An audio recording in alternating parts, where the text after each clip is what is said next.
ABIM boards. Today our topic of interest is going to be one of the most high yield topics, and you're guaranteed going to have questions on this for your boards. When it comes to nephritic syndrome, it is very high yield. So first question is, you need to know how you're going to define nephritic syndrome, right? So when you say nephritic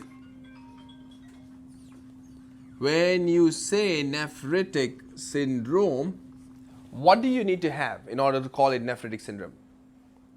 What's the most important thing that you need to have to call it nephritic syndrome? Inflammation. Cast. You need to have red blood cell casts, right? So typically, when you think about it, nephritic syndrome is going to have hematuria, right? Now, can you have hematuria because somebody's got bladder cancer? Yes. Could you have hematuria because somebody's got a kidney stone? Yes. Somebody's got a UTI? Yes. You can always have hematuria for whatever reason, right? But hematuria would never ever form a cast unless the bleeding happens in one specific area. It needs to happen above your tubules, in your glomerular space, right? So typically, if you have the bleeding that happens in the glomerulus, what happens? When the bleeding, if this is going to be a glomerulus, and if you bleed from here, the blood is going to collect within the tubule and form something we are going to call as a RBC cast. So the presence of RBC cast is almost pathognomonic of nephritic syndrome, not hematuria. RBC cast is what you're going to look for, right? So what you want is hematuria plus RBC casts. Okay, that's number one. What else should you have in order to call it nephritic syndrome? Or what could you have? It doesn't always have to be present, but these are the features that's typically going to be present with nephritic syndrome. The one thing you absolutely need to have is going to be RBC cast. Let's put it this way. Say, for instance, I'll tell you, if this is going to be your glomerulus, right? This is up here going to be your endothelium, right? Because you have your afferent arteriole coming here, right? And this is going to be your endothelium of the capillaries, right? This is what forms your glomerular basement membrane, right? So you have your glomerular tuft of capillaries here. So this is your endothelial layer. Then what you have over here is going to be your epithelium, right? But here is where you're going to have your what? It's called podocytes.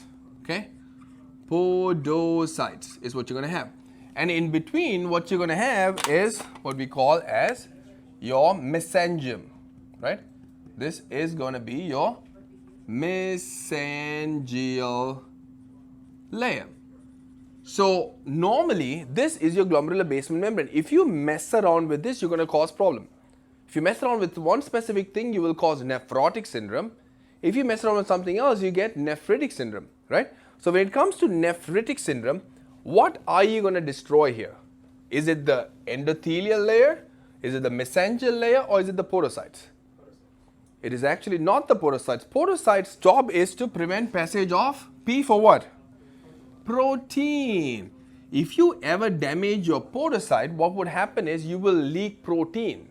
If you leak protein, you will end up with nephrotic syndrome. So leave the P for the P.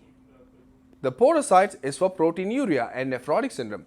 When it comes to nephritic, your damage is going to happen to your glomerular capillaries. So if you have a damage to glomerular capillaries, you will have bleeding, right? You will bleed from there, and the blood's going to come and it's going to accumulate inside your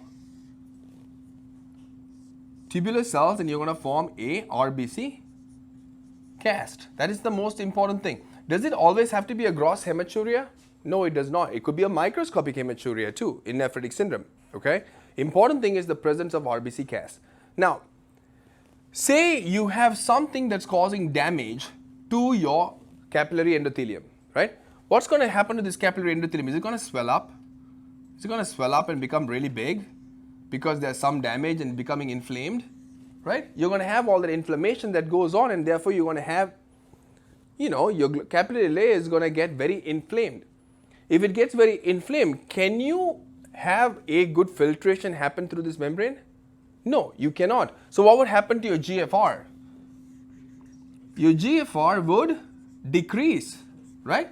It would go lower. Why? You're not filtering things forward because everything's inflamed. You can't seep it through, right? So your GFR should go down as a result of damage to your glomerular basement membrane, specifically your capillaries. Make sense? So once that happens, after hematuria, the next important point you need to know is going to be if your GFR is going to go down, what do you get? It's called oliguria. You get oliguria. Okay, so if you have oliguria and your GFR is low, are you peeing stuff out into the world? No, you're not. So if you're not going to pee stuff out, are you going to accumulate all the fluid within your body? Yes, you will. So what's going to happen to the volume in your body? Your intravascular volume is going to go up, right? If your intravascular volume goes up, is that going to cause hypertension or hypotension? Hypertension, because you're increasing volume within a blood vessel, right? So you will get hypertension here because your intravascular volume is going to go up. Okay, great. If your GFR although goes down, right, would you deliver enough sodium to your macular denser cells? No. So you'll have less sodium going to your distal convolular tubule, which is where you find your macular denser cells. So if you have less sodium and a less GFR, what are you going to stimulate? You will activate your RAS system. So you will activate your RAS system as a result of your capillary endothelial damage. If you activate RAS system, what are you going to bring on? You'll bring on angiotensin 2, which leads to hypertension, and angiotensin 2 is going to stimulate aldosterone, right, as well as ADH, which is all going to cause increased reabsorption of sodium and water for aldosterone and only water for ADH, increasing volume, all of which is going to contribute to hypertension, right? So hypertension is a big one to expect to see with patients with nephritic syndrome, right? But you need to know that there's multiple different layers in which you're going to get the hypertension to happen. But in main important thing when it comes to nephritic syndrome, so it's hematuria plus cast, oliguria and hypertension. Those are your three big ones that you're typically going to have. Do you have to have all three? No, you don't. What do you have to have all the time? RBC, cast. Okay. Now, sometimes some people would say, hey, there could be some proteinuria too, right? There can be some proteinuria as well with glomerulonephritis. But proteinuria should happen only if you damage your podocytes. So whenever you're having damage to the capillary endothelium, could you have some inflammation that's going to slowly push onto your podocyte region? Yes, right? You can have some damage to the podocyte region, which can cause podocyte damage, so you can have proteinuria, okay? Unlike in nephrotic syndrome where the damage is going to happen directly to the podocytes. You're knocking off your podocytes, right? If you think of a patient with membranous or FSGS or minimal changes, the damage is directly to the podocytes. So full-blown podocyte injury will result in nephrotic syndrome. So here you can have proteinuria, but would it ever really cross a nephrotic range proteinuria? It will not. What is the normal nephrotic range proteinuria? It's greater than 3.5. So if I say nephrotic syndrome, what you would say is it has to be greater than 3.5 grams per day, right? But here it would never cross that. But can you have some proteinuria? Answer is yes, okay? Now, given that you're going to have some proteinuria, in nephrotic syndrome, the loss of protein posed a bunch of problems. What were they? Because if you think of nephrotic syndrome, you're losing a lot of protein, right? More than 3.5 grams per day. If you lose more than 3.5 grams per day, what's going to happen? How much protein do you produce every day? Why did they come up with 3.5 grams? It's because you produce 3.5 grams. So if you lose more than you are producing, you'll be net negative, right? So if you have less protein in your blood vessel, you have decreased oncotic pressure. If you have decreased oncotic pressure, what's going to happen? Everything's going to seep out, right? So whenever you have nephrotic syndrome, you have proteinuria, okay? You have proteinuria, and then you will have what? Hypoalbuminemia, okay? So hypoalbumin you'll have. Apart from that, you're going to have edema. Why? Because you're going to third space everything because your oncotic pressure is gone, right? Then you will also have hypertension. Why would you have hypertension when it comes to nephrotic syndrome? If you're third spacing everything, intravascularly you are dry. If you're intravascularly dry, you're going to activate RAS, and RAS is going to cause angiotensin 2, aldosterone, going to reabsorb water, sodium, and also cause vasoconstriction, right? So as a result, you'll also have hypertension. But there are important fundamental problems that happens because of the proteinuria. What is that? What other proteins are you losing? You're going to lose your anticoagulation factors. You will lose your anticoagulant factors such as what? Antithrombin 3, what else? Protein C and S, right? So you lose your anticoagulant factors, and therefore what's going to happen? You're going to become prothrombotic. So most nephrotic syndrome patients are going to be prothrombotic. So if I ask you, hey, at what level of proteinuria, when would you tell me that the patient with nephrotic syndrome is at the highest risk of developing a clot? What would you base that off of? You will base it off of albumin, not how much proteinuria you're having. Once it's above 3.5, it's about 3.5. You're not going to keep calculating to see if it's 10, 20, no, right? Important thing is you're going to go based on your serum albumin. Once the serum albumin starts to drop, that tells you how much you're losing and how much of a problem you're in. So at what albumin level does the risk of clot increase? Less than 2.9. If it is less than 2.9 to begin with, but the highest risk is going to be less than 2.2. Okay? So whenever your albumin is dropping, even in the absence of a clot, should you anticoagulate them? It's not a universal yes, but should you consider? Yes, you should, because they're going to be hypercoagulable. Okay? So I want you to remember this story about the albumin being low, making you have a higher thrombotic risk. It's important, even for nephritic, right? So let me ask you this. So when you think of nephrotic syndrome, what are the three important types we have? Membranous, FSGS, and minimal change disease. If this rule applies for all three of them, because it does, it's a global rule, right? Which one out of the three actually carries the highest risk of clots?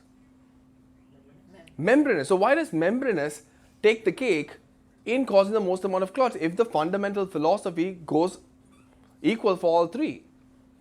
Membranous, when you think of membranous nephritis or membranous glomerulonephritis for nephrotic syndrome, what's happening? You have autoantibodies against the podocytes, right, in the glomerular basement membrane. What's the number one antibody that does the destruction? Very good. It's going to be PLA2R, which is phospholipase A2 receptor. That's your majority, so you have to test for it, right? If that's not the case, what's the next antibody you'll check for? Thrombospondin 7A domain. Thrombospondin 7A domain. But either way, you have antibodies against the podocytes. It's going to go bind, it's going to form immune complexes and cause damage to your podocytes. So you see there's a lot of inflammation that's going on, right? So when it comes to membranous, you have a lot of inflammation as opposed to minimal change disease. It's podocyte effacement, right? Focal segmental, again, we don't know why it really happens, possibly antibody theory, but here you have a lot more inflammation. When you have a lot more inflammation, are you more prone for clots? Yes, you are. You're just prothrombotic. Apart from that, there is also increased expression of tissue factor, which is also known as thromboplastin. And thromboplastin will go and activate your coagulation cascade. Okay? Apart from that, it is also going to cause increased binding of platelets to your fibrinogen. Okay? Increased binding of platelet to fibrinogen. So you have these two additional features that's going to happen with membranous. Okay, that's why membranous is the highest risk of clots amongst all your causes of nephrotic syndrome. Okay, so the loss of protein and the hypoalbuminemia is going to cause that problem. Let me ask you this though. If you're losing protein, what is your liver going to do? It's going to start to synthesize more. If it's going to start synthesize more, can it produce more coagulation factors? Yes, it can. So it will actually produce a lot more procoagulant factors. All your coagulation factors will be produced in excess, and that also makes you prothrombotic. So we know for a fact in nephrotic syndrome, thrombotic risk is going to be present. Yes? Okay. Now, if you're losing a lot of protein in the urine, if your liver is going to resynthesize all the proteins, what else is it going to resynthesize? A lot of lipoproteins. It's going to produce a lot of lipoproteins such as LDL, IDL, and VLDL. We all know what these three things do. They are atherosclerotic, atheromatous plaques, right? You're going to cause increased risk of ASCVD in all these patients. right? So that's something important for you to be mindful about. The reason I want you to think about the protein and the albumin component when it comes to nephritic is, here also you can have proteinuria, but not as much. Okay? So ultimately, your goal globally to manage nephrotic syndrome from a supportive care standpoint is to do what? You want to decrease your proteinuria, right? So most patients with nephrotic syndrome get an ACE inhibitor or an ARB. Why? Because it's going to decrease your proteinuria, right? Because when you think about it, angiotensin II, what does it do? It causes afferent dilation and efferent constriction. Why? Because whenever the patient is hypovolemic is when your RAS gets activated, and the RAS is saying, hey, I got to increase my GFR, so I need more blood coming in through my afferent, and it should not leave my efferent, so I can filter it to increase my GFR. That's what angiotensin II does. So when you use an ACE inhibitor, the opposite is going to happen. You will cause efferent to become dilated and your afferent to become constricted. So what are you going to do? You will decrease your glomerular hydrostatic pressure. If you decrease glomerular hydrostatic pressure, you'll have decreased filtration and less trauma to your basement membrane and less proteinuria. Less proteinuria, less problems, right? So everybody with nephrotic syndrome gets an ACE and ARB. What about nephritic syndrome? Should they be put on ACE and ARB? Because you got to ask that question, right? You are having proteinuria, but not as bad as nephrotic syndrome. So when it comes to glomerulonephritis or nephritic syndrome, should you consider it? Yes, you should. When would you consider it? At what level would you say, hey, the patient's got nephritic syndrome, patient's got proteinuria, that we got to address it? When your proteinuria crosses more than 500 milligrams per day or greater than 1 gram per day. Okay? The moment your proteinuria is starting to cross more than half a gram or more than 1 gram, right, per day, at that point you should say, hey, there's lots of proteinuria, or let's start the patient on a RAS blocker such as ACE inhibitors or ARBs. Okay? So that's when you have to think about it, and it's important for you to know that part. Okay? So this is nephritic syndrome. When you think of nephritic, you need to think of hematuria, microscopic or gross. Important thing is RBC casts. You will have oliguria because you're not filtering stuff out. That's going to accumulate and cause hypertension, and you can have proteinuria. Okay? That's going to be your main important thing that you need to know about nephritic syndrome. Okay? So once you say nephritic syndrome, where should your brain go to next? That's the big question. Now the boards is literally going to go after this specific point. If you knew this, I think you should be able to answer at least 70 to 80% of the questions right, just based on what I'm going to just tell you now. Okay? So the moment you say nephritic, where should your mind go to next? The moment you say nephritic, I want you to think of your immunofluorescence picture. Okay? When you think of immunofluorescence picture, say you do a kidney biopsy, you could have an immunofluorescence picture that's going to look something like this. Okay, you'll have a black screen and then you got a picture like this. Okay? Or you could have a picture that looks like this. Okay? Or it could be completely blank. Okay? Now what I'm going to call this is, if you have a picture that looks like this, it tells you this is a granular deposition of immunocomplexes. Okay? If it looks like this, this means it is linear deposition of immune complexes. Now, if you see absolutely nothing or very minimal, maybe you might see a little bit of spots here and there, but nothing much. What do you call this? This is called pauci-immune. You call this pauci-immune immunofluorescence. Okay? So your brain should immediately go to this first, because this is how you're going to mentally map the rest of the things out. Let's leave granular aside. Let's ask about ourselves on linear. What would cause a linear type of immunofluorescence pattern when it comes to nephritic syndrome? Goodpasture syndrome.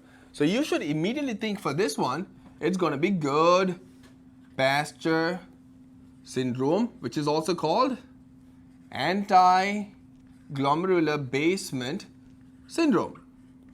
Okay? Okay. When you say pauci-immune, what should come to your brain? You would think of ANCA-related vasculitis.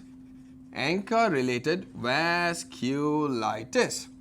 When it comes to granular, what do you think of? You think of immune complex. You think of immune complex mediated damage, right? Now, when you think of granular, what are the possible causes you should think of in granular? You have IgA, very good, IgA nephropathy. What else do you have? You have infection-related glomerulonephritis. Remember, we used to call it poststreptococcal glomerulonephritis? We don't like that anymore. Why? Because streptococcal is not the most common reason to cause this problem anymore. Therefore, there are a lot of other causes to cause it, so we prefer the term infection-related glomerulonephritis. Okay? Number 3, you have lupus nephritis. Number 4, you have cryoglobulinic vasculitis. And number 5 is going to be myeloproliferative glomerulonephritis. When it comes to nephritic syndrome, end of the day for your boards, these are all the causes that you absolutely need to know. Okay? So now, let's put some more perspective to this story. Now, I said think of it as nephritic and you're immediately going to go to your immunofluorescence picture. So let's understand this a little bit more. When it comes to granular, I'm telling you it is immune complex mediated. Okay? Meaning you have an antigen exposure, you have an antibody against it, you get immune complexes, and the immune complex is going to go and deposit where in the kidney? Wherever it finds its place, right? It can deposit some parts here, some parts there. It's very granular. It's not everywhere. When it comes to Goodpasture, you have antibody against the entire basement membrane. So is it going to be only in certain parts or is it going to be everything?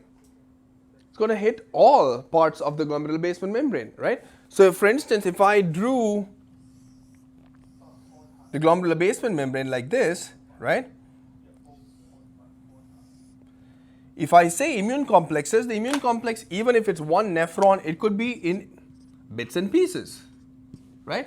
Because that's where the immune complex just deposits. It's not targeting every single part of it, right? When it comes to linear, if I draw the glomerulus like this, you have antibody against the entire part of the basement membrane, right? So what would happen? You would attack the whole thing, right? You will attack the whole thing, and that's why you will have that linear pattern, because it's not just depositing wherever it likes, right?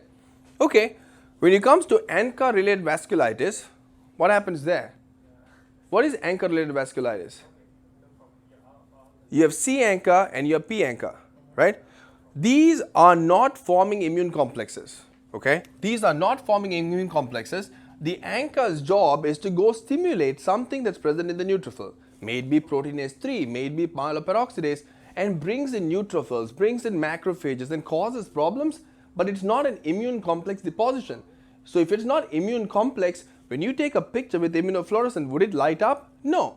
You are causing damage, no doubt.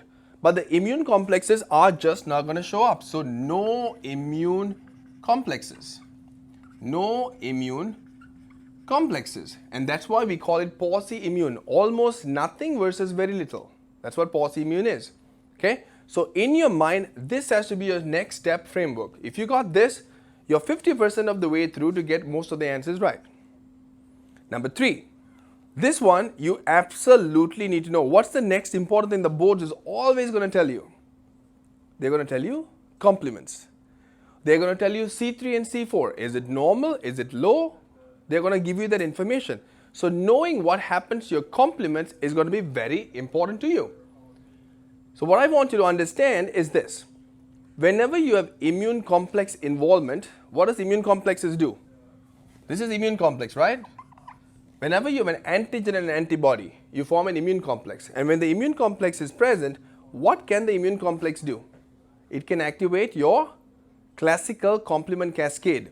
So your immune complex is going to stimulate your classic complement cascade.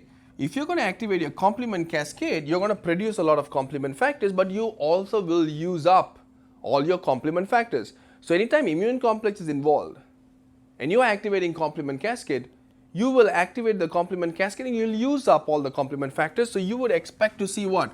Your C3 predominantly, but also C4, both of which need to be low. Okay? Your C3 and C4 will be low. So if you truly have immune complex involvement, what should happen to C3 and C4? Should be low. Okay? Okay, what about poor immune then? Is there immune complex present here? In poor immune or ANCA-related vasculitis? There is no immune complex involvement at all. So would it activate your complement cascade? Absolutely not. So what should happen to your C3 and C4 here? C3 and C4 should be normal. Okay, what about in Goodpasture syndrome? Again, you have antibody against the antigen. It's going to go and cause destruction, but it's not a true immune complex deposition. So there's no immune complex getting stimulated here either. As a result, no complement activation. So what would happen to C3 and C4? C3 and C4 will be normal. Make sense? So when it comes to linear, C3, C4 normal. Poor immune, C3, C4 normal. Recap. Okay, first step, define your nephritic syndrome. Next step, think about the immunofluorescence. Is it granular? Is it poor immune? Is it linear? Moment you get to that, next important question is your complements. Is your C3, C4 going to be low or is it going to be normal? Very simple question. If your immune complex is involved, then it's going to activate your complement cascade. It is going to drop your complement levels. If you're saying, oh, it should be producing more, yes, but it also gets used up. And then the C3 and C4 will be low if it is going to be immune complex mediated. What is the only side which is truly immune complex mediated? Is your granular, which I have 5 causes for. In poor immune and linear, you have no immune complex real work. As a result, you would not activate complement cascade, and therefore C3 and C4 will be normal here as well as here. So we all agree that the only time your complement cascade should be affected and your C3 and C4 is going to be low is going to be in your granular arm. Now you have 5 causes. In life, what do we always say? There's a rule, but there's always an exception to the rule. So out of these 5, there is one exception that complement levels will actually be normal, even though they follow kind of the same philosophy. What is that condition if you had to pick out of the 5? It is going to be IgA nephropathy. So IgA nephropathy, your C3 and C4 levels are going to be normal. Question is why?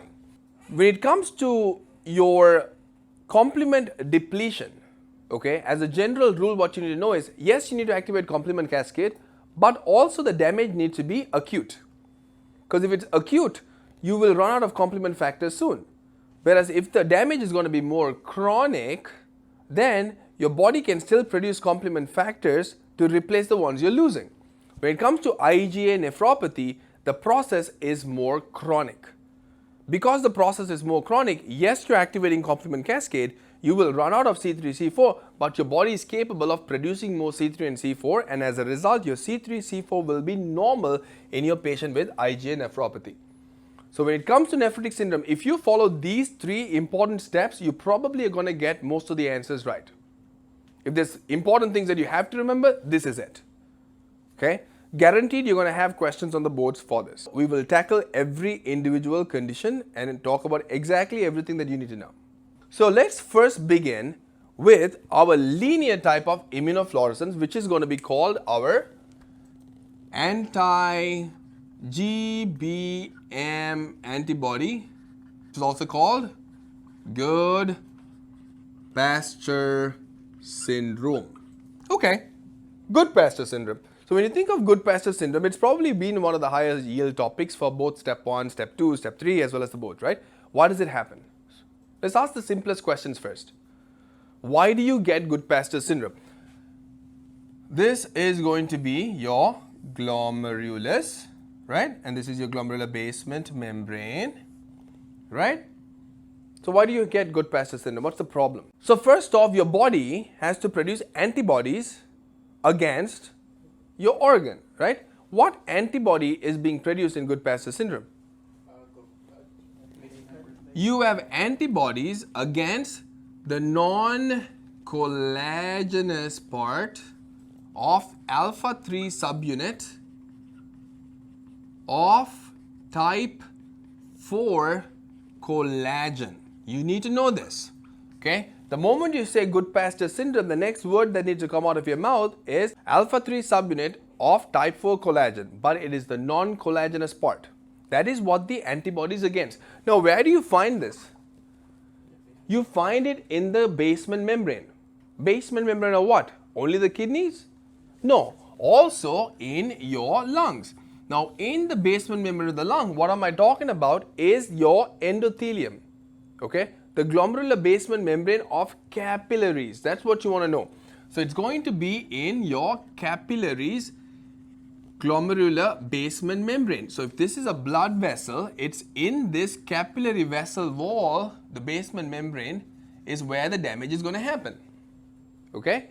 So, you're going to have antibodies that's going to go against the glomerular basement membrane that's present in the lung on the capillaries, but also it is going to go and attack your endothelial, because it's capillaries, right? I did not say epithelium, right? It is going to be capillaries. So it has to affect your capillary endothelial region, right? Because in order for you to cause nephritic syndrome, what do you need to attack? The capillaries.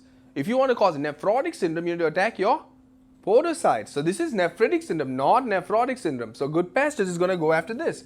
So you'll have these autoantibodies that's going to come and attack this. But it's going to attack every single part of the capillary basement membrane, right? So typically, who gets Goodpasture syndrome? What age group? Think young males, old females, okay? Young males and old females. Young male and older female. Young male 20 to 30 years of age and female say 60 to 70 years of age. That's kind of the age group they'll come with, okay? So it's a genetic predisposition where your body is going to produce antibodies against your lung and the kidneys. Is that it? Or any other organs affected? No, that is it. It is only lungs and only kidneys. So it makes it very easy in that sense, okay? So if you have antibodies that's going to go damage your lungs, the capillaries in the lungs, what are you going to present with? Hemoptysis, right? You're going to present with hemoptysis. So this is going to be a very unique presentation that you're going to have. But do you always have to have hemoptysis? No. Sometimes you can just present with cough and shortness of breath without the hemoptysis. So the absence of hemoptysis doesn't always rule it out, okay? But classically, yes, hemoptysis. I think the boards is probably going to say hemoptysis most of the time because they don't want to make it too vague. You know, cough and shortness of breath is a very vague symptom for way too many conditions.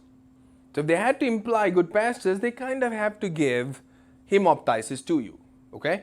So you'll have hemoptysis and you're going to have damage of the endothelial layer of your glomerular basement membrane. So what would you get?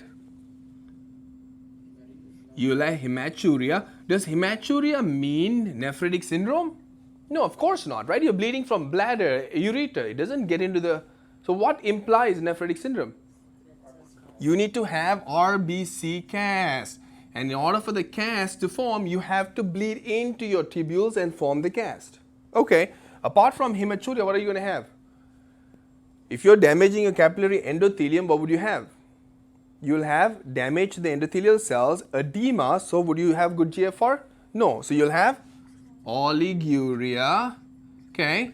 If you're not going to have everything passing through, are you going to get fluid overloaded? Yes. And are you going to have decreased sodium to your macula densa? Yes. All of which with fluid overload, activating RAS, you're going to get hypertension. Okay.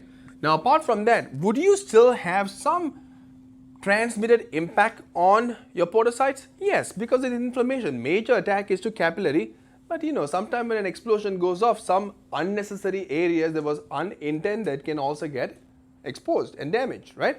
So you can have some proteinuria as well, right? Okay. So your presentation is pretty straightforward. You're going to present with nephritic syndrome and you're going to have hemoptysis. You see both of that, you're going to jump to the conclusion and say, I got it. This is Goodpasture syndrome. Now they might not say Goodpasture syndrome. They might say anti-glomerular basement membrane nephrotic syndrome. Okay. All right. Since we are clinically suspecting it, right, what's your next step?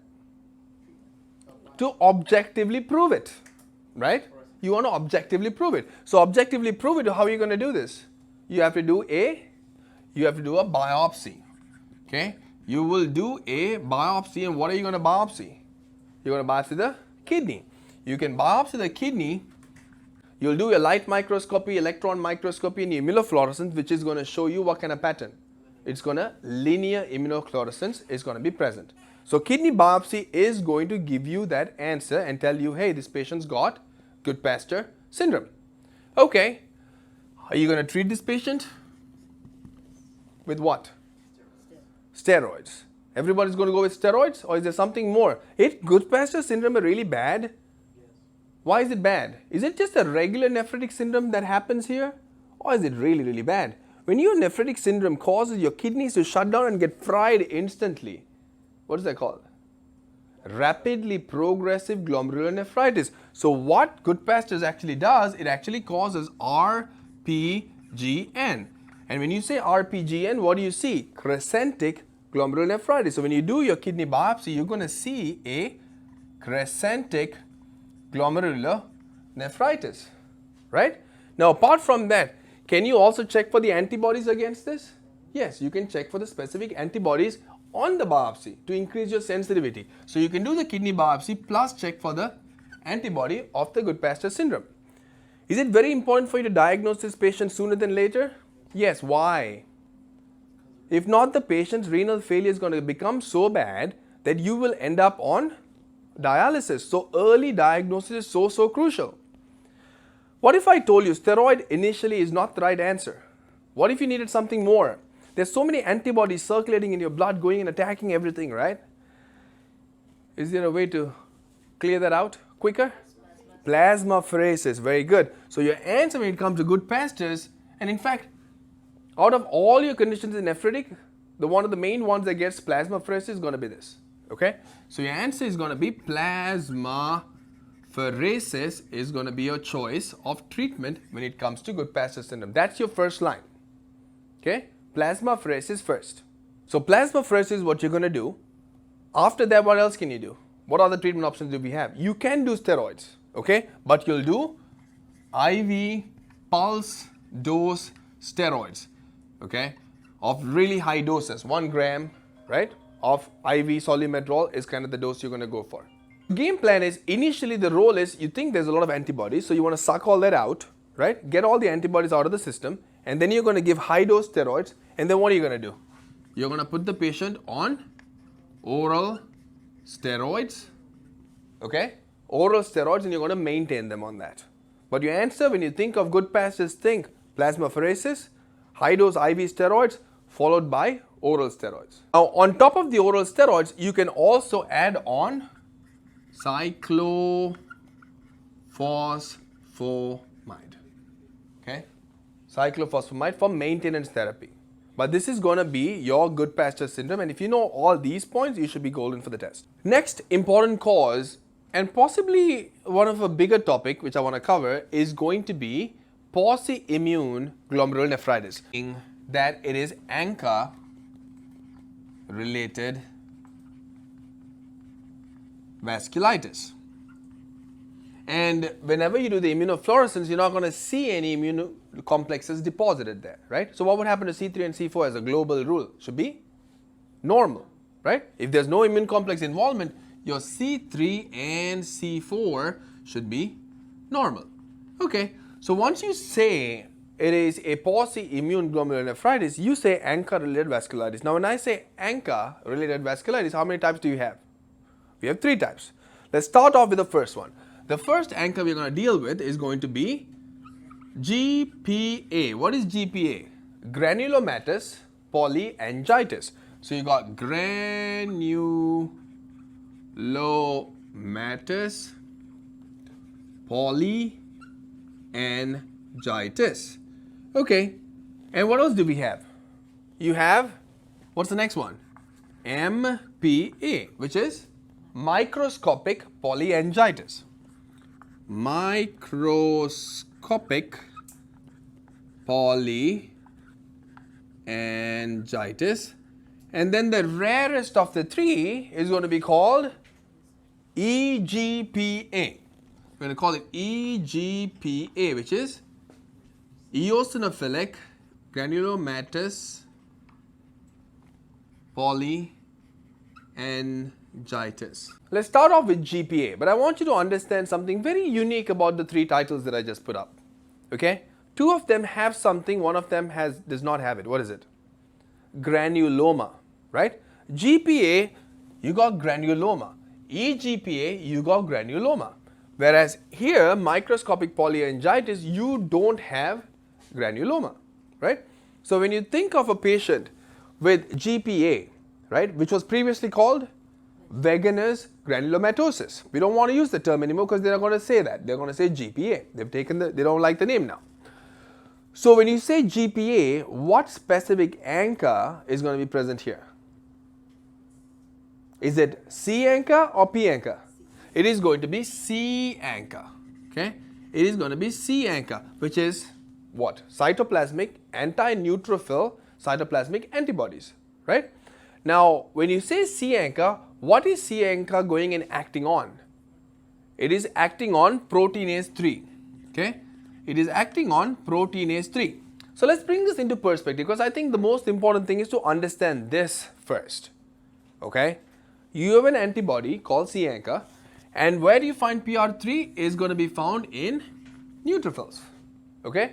So normally what happens is the C ANCA is going to go and stimulate your PR3, which is present in your neutrophil. Once it does that, it kind of activates your neutrophils and makes your neutrophils release a lot of cytokines. And what is the cytokines going to do? It is going to invite your macrophage to come here. It's going to bring a lot of macrophages to come here. So normally whenever you have C ANCA, what it does this whole philosophy in the blood vessels, right? It does it in the blood vessels and it causes this inflammation to happen because the neutrophil gets activated. It's going to start damaging all the vessel walls, right? But it's also going to bring in macrophages. Why is that important? Because I told you to remember the name. It's G, granuloma. In order for you to have granuloma, what do you need? You need giant cell and epithelioid histiocytes. Those are formed from macrophages. So if you don't have a macrophage coming to your party, you don't have yourself a granuloma because the macrophage is what cooks up a granuloma, right? So the macrophage needs to be invited, and the only way this is going to happen in this instance is if PR3 is going to be affected. The PR3 is what's going to invite the macrophage to come, and as a result, what are you going to do? You're going to take a blood vessel and you're going to cause vasculitis, okay? You're going to cause vasculitis, but when you do a biopsy of this vessel, what are you going to see? You will see granulomatous vasculitis. You will see presence of granulomas, okay? I want you to hold on to that thought, okay? PR3 will invite macrophage, okay? All right, now, what symptoms is the patient going to have? What is this vasculitis going to affect? That's going to be your question, right? So if you take somebody's face, right? Say this is somebody's face and this is the eyes. Let's start from the person's face. Can it affect something in the face? What can it affect? Can it affect the eyes? Yes, it can affect the eyes. And what can it cause in the eyes? It can cause scleritis, right? It can cause retinitis, okay? So it can affect the eye in a patient with C ANCA, right? Or GPA. All right, what about the nose? What happens to the nose in GPA? Remember, we always speak about a saddle-shaped nose, right? You're going to have a saddle-shaped nose. A saddle-shaped nose just doesn't randomly form. You're going to have a lot of sinusitis, right? You can have a lot of sinusitis, and that's going to result in a saddle-shaped nose. Okay, what can it do in the ear? It can cause otitis media. It can also cause chondritis. Okay, chondritis. But remember, all of these things are actually happening not because it's directly affecting those it's not really affecting those tissues, it's affecting the blood vessels. It's always going to be a vasculitis. And in the nose, you can also have septal perforation. All right? Okay, let's go to the person's neck. Can it affect something in the neck? It can affect the person's trachea. It can cause trachea. It can cause something known as subglottic stenosis. Subglottic stenosis. Okay, these are the random ones that people typically don't think about. But when you think about GPA, most people would say, hey, is it going to affect your lungs? Yes, everybody knows that it's going to affect your lungs, right? So what happens in the lungs? You can have pulmonary nodules. You can have pulmonary nodules. You can have pulmonary cavities. So don't think that Goodpasture syndrome is the only one that's going to affect the lung. This guy is also going to affect the lung. So much so, can it also have hemoptysis? Yes, it's possible. But you will impact your lungs in a patient with GPA, right? Okay, apart from that, what happens to the heart in GPA?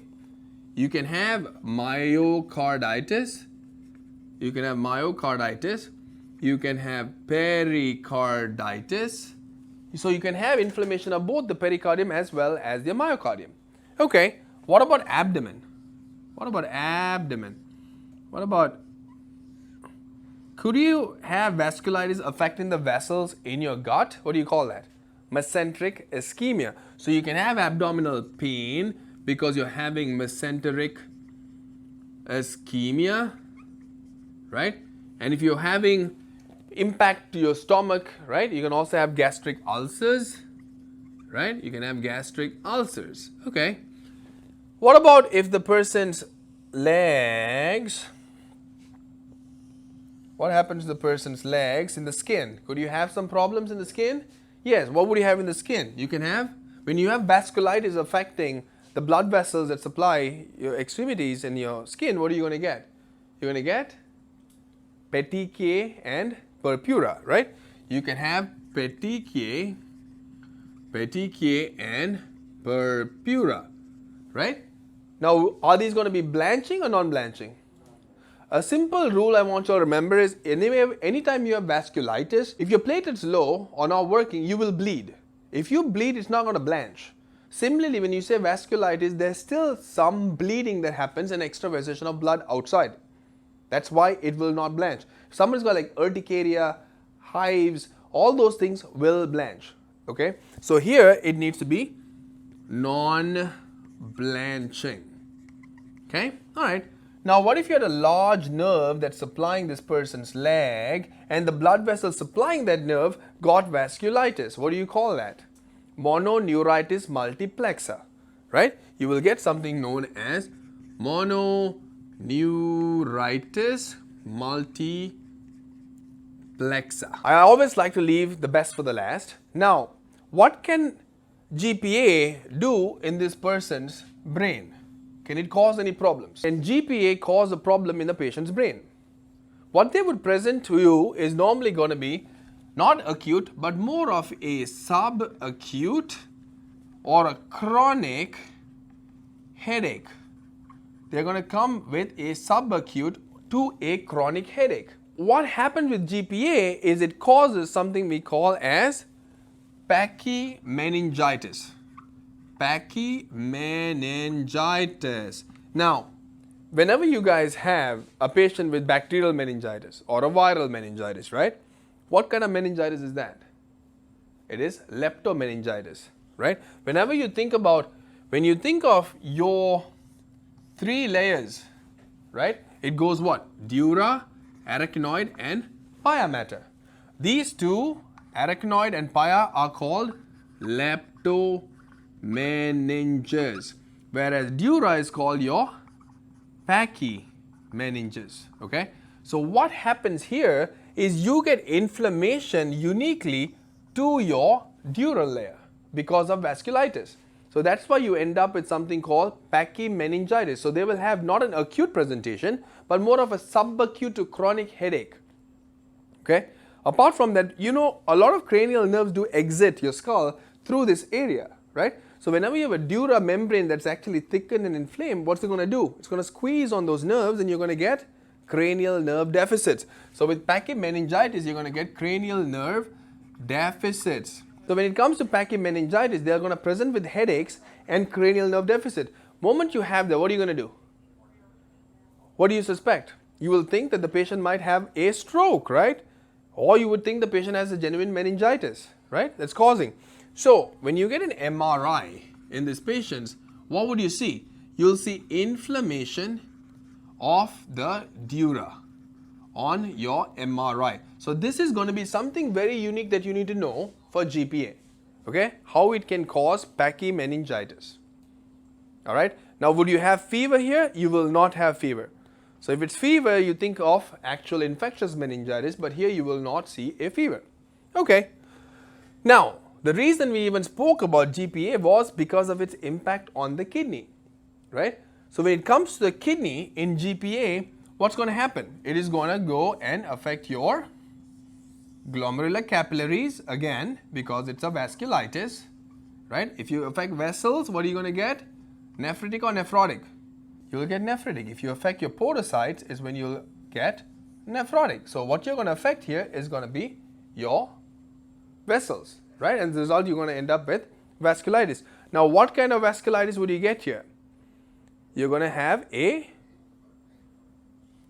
granulomatous or non-granulomatous vasculitis. I just told you it's going to be granulomas, right? So you would expect granulomatous. That's where you're wrong. It is not going to be granulomatous because there's an exception to the rule. Whenever it comes to GPA, everywhere else it's granulomatous vasculitis. But when it comes to the kidney, it is actually non-granulomatous. Why? Is because when it's affecting the kidney, you will affect the neutrophils and it does not invite the macrophage. Okay? The macrophage just does not get invited when this process happens in the kidney.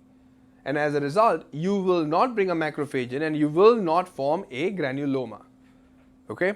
So it is going to be more a vasculitis without the presence of granulomas. So that's important for you to know. It will be non-granulomatous. So the one reason why you don't form granulomas in the kidney is because you have more neutrophil involvement and you don't bring a macrophage there.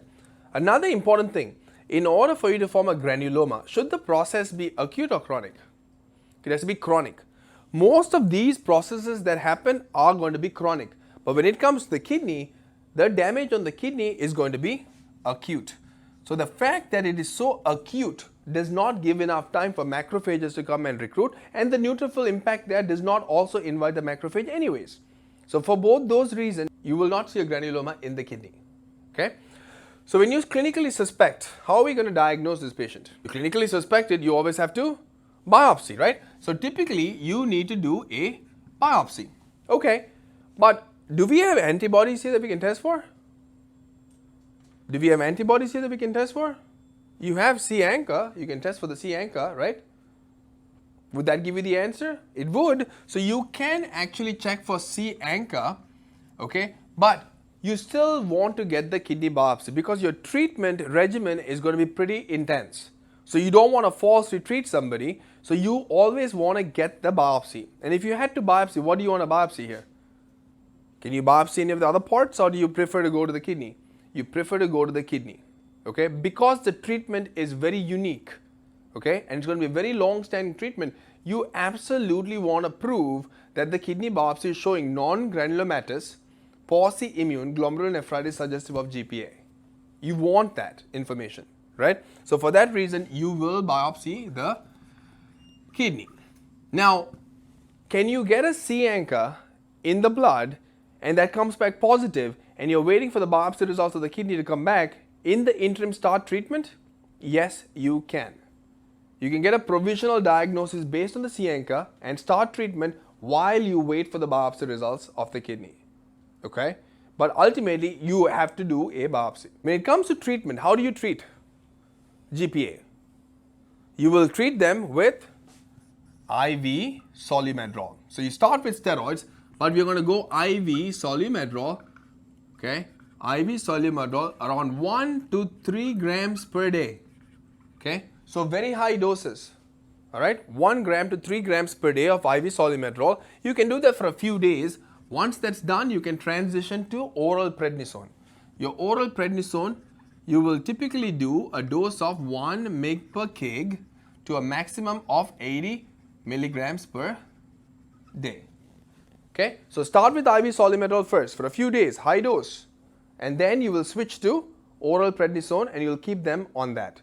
Now, anything else we can add on to the prednisone for the long run is you can do rituximab and you can also do cyclophosphamide. These two are going to be preferred as the agents to be used after your prednisone. Okay, rituximab or cyclophosphamide. Other alternatives you have is going to be, so these are alternatives to your rituximab, is going to be mycophenolate mofetil, or methotrexate. Okay, these are going to be alternatives, but you prefer to go with rituximab and cyclophosphamide. What is the best drug here to prevent relapses and maintain remission? Is going to be rituximab. Okay, rituximab is going to be the best to maintain remission in these patients. So that's going to be your GPA. If you knew all of this with GPA, now you've completely understood GPA and you'll be good for it. Now that we know GPA, let's go to MPA, which is microscopic polyangiitis. So when it comes to microscopic polyangiitis, right? Let's start off with the ANCA. What ANCA comes here? Is it C ANCA or P ANCA? It is P ANCA. The only time you're going to get C ANCA is going to be to your GPA. Here it's going to be P ANCA. Now when you say P ANCA, what is P ANCA working on? It's working on MPO, which is myeloperoxidase, right? It's myeloperoxidase which is present again in the neutrophil. So the P ANCA is going to go and activate your MPO and it's going to activate your neutrophil and it's going to cause a lot of inflammation within your blood vessel. And as a result, you'll cause vasculitis, right? But what did I say? Who invites the macrophage? PR3. Is P ANCA doing anything to PR3? It is not. So would you invite the macrophage here? You will not. So would you form a granuloma? You will not. That's why you get microscopic polyangiitis where you do get a vasculitis. You do get a vasculitis, but there is no granuloma because you have no PR3. You don't have it. MPO can cause inflammation but will not welcome your macrophage. That is why MPA is not going to have granulomas. Okay, now that you know that, right, how's the clinical presentation going to be? Can it cause all these things that GPA can do? Absolutely. It can cause most of these things with a few exceptions. Okay, so again, if you start from the face, can it cause nose sinusitis? It can, right? But the bigger rule of thumb you want to remember, when it comes to MPA, you will not have a lot of upper respiratory tract stuff, okay? Upper respiratory tract is going to be less. So all your sinusitis, your otitis, right? Your impact on your trachea, all that's going to be much less. If you have a lot of upper respiratory stuff, rhinorrhea, because here also you can have rhinorrhea, runny nose, right? Because of vasculitis, all this inflammation, congestion is going to happen in the face. We will see in GPA, will not be present with MPA. That's one thing to remember that won't happen. Everything else pretty much is going to happen, with another exception is M stands for myocardium. Myocardium is also going to be spared in MPA. Okay? Myocardium is also going to be spared in MPA. So remember M for myocardium. Okay? And you will not have impact on your upper respiratory. But other than that, clinical features are pretty much going to be the same. All right? So you clinically suspect it. What are you going to do for diagnosis? You are going to, how you diagnose, guys? You're going to do a biopsy. And when you do a biopsy, what are you going to see? again, you'll see glomerulonephritis, it is going to be pauci-immune, right? You will not have any immunofluorescence going to be present, right? So your answer is going to come from your kidney biopsy. And how are you going to treat them? Exactly the same as GPA. So start with high dose IV steroids first, followed by oral steroids, and then you can add rituximab or cyclophosphamide. Alternatives is going to be your mycophenolate mofetil or methotrexate. Okay, so MPA is very similar to GPA with a few exceptions. No granulomas, no upper respiratory, no myocardium, right? Very simple. So it's very similar, so you have to know that, right? Okay, now lastly we got EGPA. You have eosinophilic granulomatous polyangiitis. Now what does this one happen? What ANCA do you have positive here? You have P ANCA. So remember, C ANCA is only for GPA. Everything else gets P ANCA. Now P ANCA is against MPO, which is present in neutrophils, right? So it's going to go activate the neutrophil, and it's going to cause a lot of inflammation within your blood vessel and cause vasculitis. Makes perfect sense. Okay? But there's a problem. What is the problem? You have a granuloma here. I just told you if there's no PR3, you got no granuloma. So how did the granuloma still form? That's the question. Because based on my theory, if PR3 is not involved, you should not have a granuloma, because MPO does not form granulomas. It can cause independent vasculitis. Great. But what came before the G? What came before the G? It was E. E for eosinophil. Now this is the trick. Eosinophil can independently welcome the macrophage. So eosinophil is going to independently welcome your macrophage to come and form giant cell epithelioid histiocytes and form the granuloma. So when it comes to EGPA, you want to remember this. Apart from being a vasculitis, you have involvement of Th2 arm of your immune system, which releases a lot of interleukin 5. And what does interleukin 5 do? Interleukin 5 invites eosinophils. And eosinophils is going to invite macrophages. So if you have too much eosinophils in your body, what's going to happen? What are you prone for? A lot of allergic symptoms, asthma, atopy, right? Hives, all those kind of allergic symptoms is what are going to be present. So a lot of times your patients, especially for the boards, because that's how they can give you the information that you need, these patients are classically going to present with what? Number one is going to be unrelenting what? Asthma. Asthma that you're hitting with all sorts of treatment but is just not improving. It's a very eosinophilic asthma is what these patients are going to have. Okay? So typically you'll have this unrelenting asthma. Out of the three, for vasculitis, if they're ever talking about asthma, they're talking about EGPA, period. Because these two don't have anything to do with asthma. Okay? So you'll have unrelenting asthma, but apart from that, it can also do pretty much most of your vasculitis. But what does it not have? It does not have I. E for eye. Eyes are fine. Eyes is not affected with EGPA. Remember, M in MPA was myocardium. E, EGPA for eyes. No eye symptoms. But apart from that, eosinophils, unlike the other two, when you have too much eosinophils in your body, typically what we call this is a hyper-eosinophilic syndrome. When your eosinophil count will be greater than how much? 1,500. So the moment you have too much eosinophils swimming in your blood, what is it going to do? It's going to go and infiltrate into all the tissues. So whenever you do a biopsy, here, you will see granulomas, but also you'll uniquely have eosinophils, right? So whenever you do a biopsy here, you will have granuloma, but unlike the other two, you will also have eosinophils. Isn't that great? Right? But the point I'm trying to make is the eosinophil is infiltrating into all the tissues. Similarly, it can also infiltrate into your heart. Okay? Unlike here, it can also infiltrate into the heart of the patient. And what can that cause? Whenever you infiltrate into the heart, you can have, again, you can have pericarditis, you can have myocarditis, you can also have conduction defects, right? You can have conduction defects, and whenever you have a lot of eosinophil infiltration into the heart, what is that called? You can call something as Loeffler's endocarditis. You can get something known as Loeffler's endocarditis. Now, Loeffler's endocarditis can happen independently, but it can also happen associated with this. Okay? So, EGPA, important thing, unrelenting asthma. You can have infiltration of eosinophils everywhere. Your eosinophil count in your blood is going to be really high, greater than 1500, almost hypereosinophilic syndrome.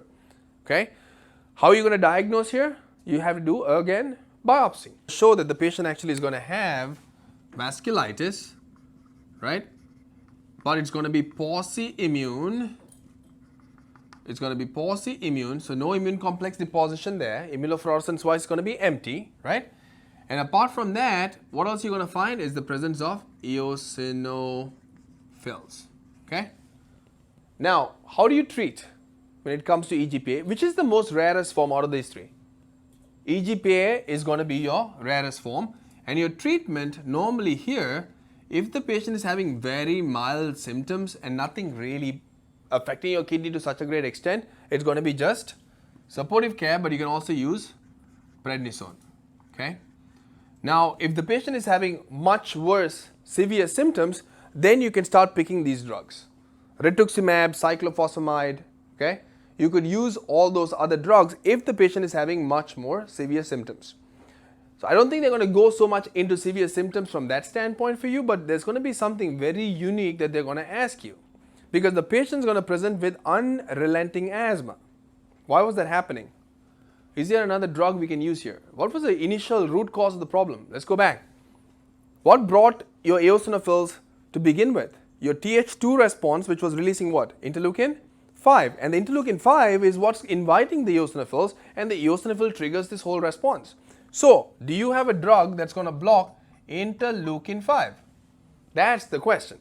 And they're going to ask you this because that's going to be very unique here. And the answer is yes, and the drug is mepolizumab. Mepolizumab. Now, we use mepolizumab on the context of asthma by itself too, right? But here you need to know about mepolizumab. Okay?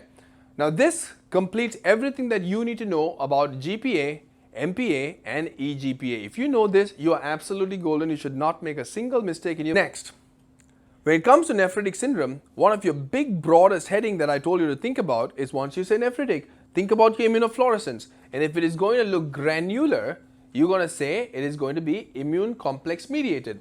Once you go into immune complex mediated, an important cause is going to be your IgA nephropathy. Okay? Now, when you think of IgA nephropathy, so you need to understand straight off the bat that this is going to be granular immunofluorescence, right? Apart from that, what did I tell you? When it comes to granular, you have immune complex, and the immune complex is going to activate complement cascade acutely, and as a result, you will run out of C3 and C4. Who was the exception to the rule? IgA nephropathy. Why would your C3, C4 be normal here? Because it is more chronic. Okay, and therefore here you need to know your C3 and C4 is going to be normal. Great. Now, why does IgA nephropathy happen? Let's start off with that. IgA nephropathy happens typically if you look at your antibodies. This is what your normal antibodies are going to look like, right? Normally, you have a segment here which is called your hinge region. Okay? You have something known as a hinge region. Now, normally, you can have a problem. You can develop IgA nephropathy if the patient had GD-IgA1. Anybody know what that means? What does the GD stand for? Galactose deficient. Okay? I want you to remember GD-IgA1 because galactose deficient. What we'll do is this. In this hinge region, let's put a few areas here. This is going to be called N-acetyl galactose amine residues. Okay? you normally have something called N-acetyl galactose amine residues that's present in your hinge region. Okay? Now these amine residues are immunogenic, meaning it should not be exposed to your body. Okay? So normally how you protect this from getting exposed is by having something we're going to call galactose. Okay? You're going to have galactose out there protecting it like a little cap. So what happens if you're galactose deficient? Now you're going to expose your N-acetyl galactose amine residues, which is going to be immunogenic. It's going to be immunogenic. So what's going to happen? Your body is going to produce antibodies against this hinge region. Typically the antibodies you're going to produce is going to be IgG or IgM against this. And what it's going to do? It's going to form immune complexes, right? It's going to form immune complexes and go and deposit in the kidney and cause problems. Okay? So normally, what is the most common reason why somebody develops nephritic syndrome worldwide? It is IgA nephropathy. It is the most common worldwide, and it is very common also in Asia. Okay? So IgA nephropathy is an important reason why somebody gets nephritic syndrome. But who gets it? Is it adults or children? Mostly you see it in kids. So typically IgA nephropathy is going to happen in kids. So you see it is a genetic problem because your body has a problem in producing proper IgA1. So it's going to produce a galactose deficient IgA1 naturally, where all of us, it produces normal IgA1 without galactose deficiency. So your body is not going to attack it. But if you are having genetically prone to it, you produce this IgA, which is going to be galactose deficient, right? So normally they're going to give you a patient who's going to be a kid who's going to present with a upper respiratory tract infection. And once they get the upper respiratory tract infection, immediately they're going to develop what? Hematuria, okay? Hematuria, oliguria, hypertension, right? You're going to develop nephritic syndrome and you're going to have the presence of RBC casts. Yeah? You're going to have RBC casts. So why does this happen? Why do you get an upper respiratory tract infection and then you develop glomerulonephritis? What is the reason? Is your body supposed to always keep producing IgA? No, right? You need to have, whenever you look at a B cell, if you take any B cell, right? What is the first two antibodies it's going to produce? M and D, okay? M and D. M and D are your first two antibodies that are typically produced. You don't have IgA. In order for you to produce IgA, you need to undergo something known as isotype class switching. Meaning, this B cell needs to eat up the antigen, go present to a T helper cell, and then the T helper cell is going to release certain interleukins. The way you're going to remember is interleukin 5 for A, interleukin 4 for E. Forever 5 always. Forever 5 always, right? So forever 5 always.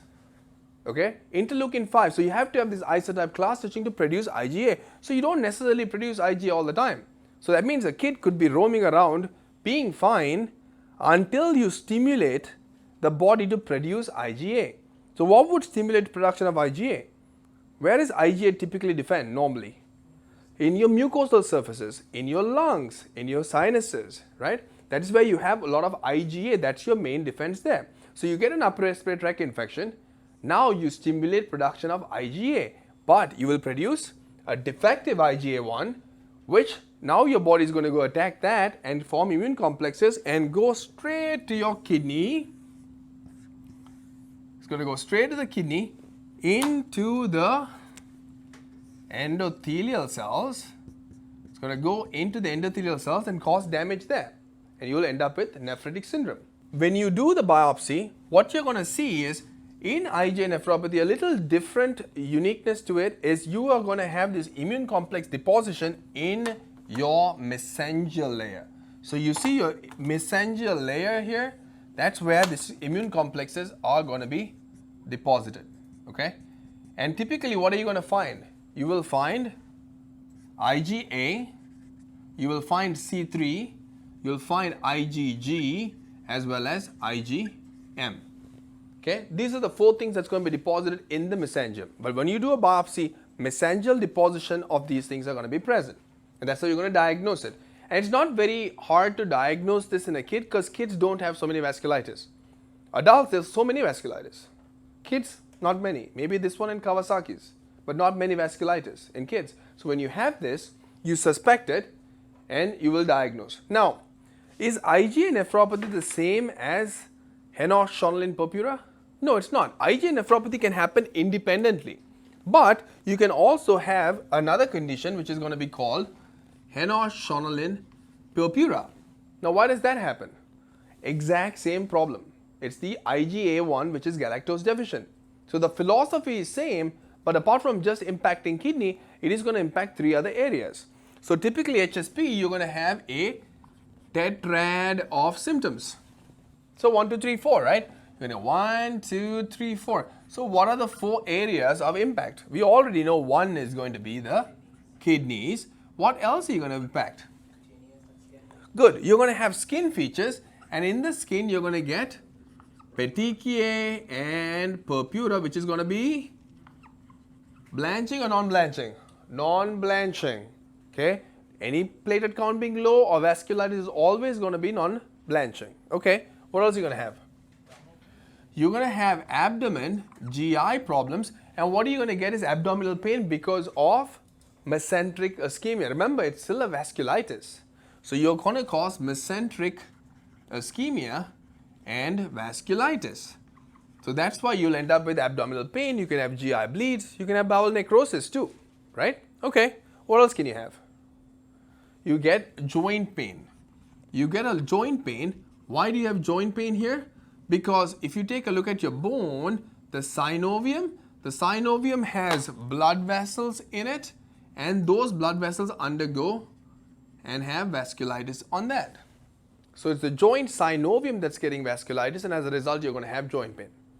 Okay, but typically you're going to have this tetrad of symptoms when it comes to Henoch-Schonlein purpura. But IgA nephropathy can absolutely happen independently without this. So that's IgA nephropathy, but if you get the tetrad of symptoms, you say it's Henoch-Schonlein purpura. The basis, the pathogenesis is exactly the same. When it comes to Henoch-Schonlein purpura, unlike IgA nephropathy, if you wanted to diagnose them, what are you going to do? Because here we had to biopsy the kidney because the only thing IgA nephropathy did was nephropathy. Here, it's impacting multiple different spots. Do you really want to biopsy the kidney of a kid? Not really, right? If you can get away, because there's not so many vasculitis in kids. If it screams and looks like HSP, right? Can we just get away with biopsying the skin? Right? You can, but there's a caveat. Your skin, you should be biopsying it within 24 hours from onset. Okay? You have to biopsy the skin lesion within 24 hours. Why? After 24 hours, the IgA goes away, the complements go away, everything goes away. So you don't get an accurate answer if you biopsy after 24 hours. If you're going to biopsy the skin, you need to biopsy it within 24 hours. Okay?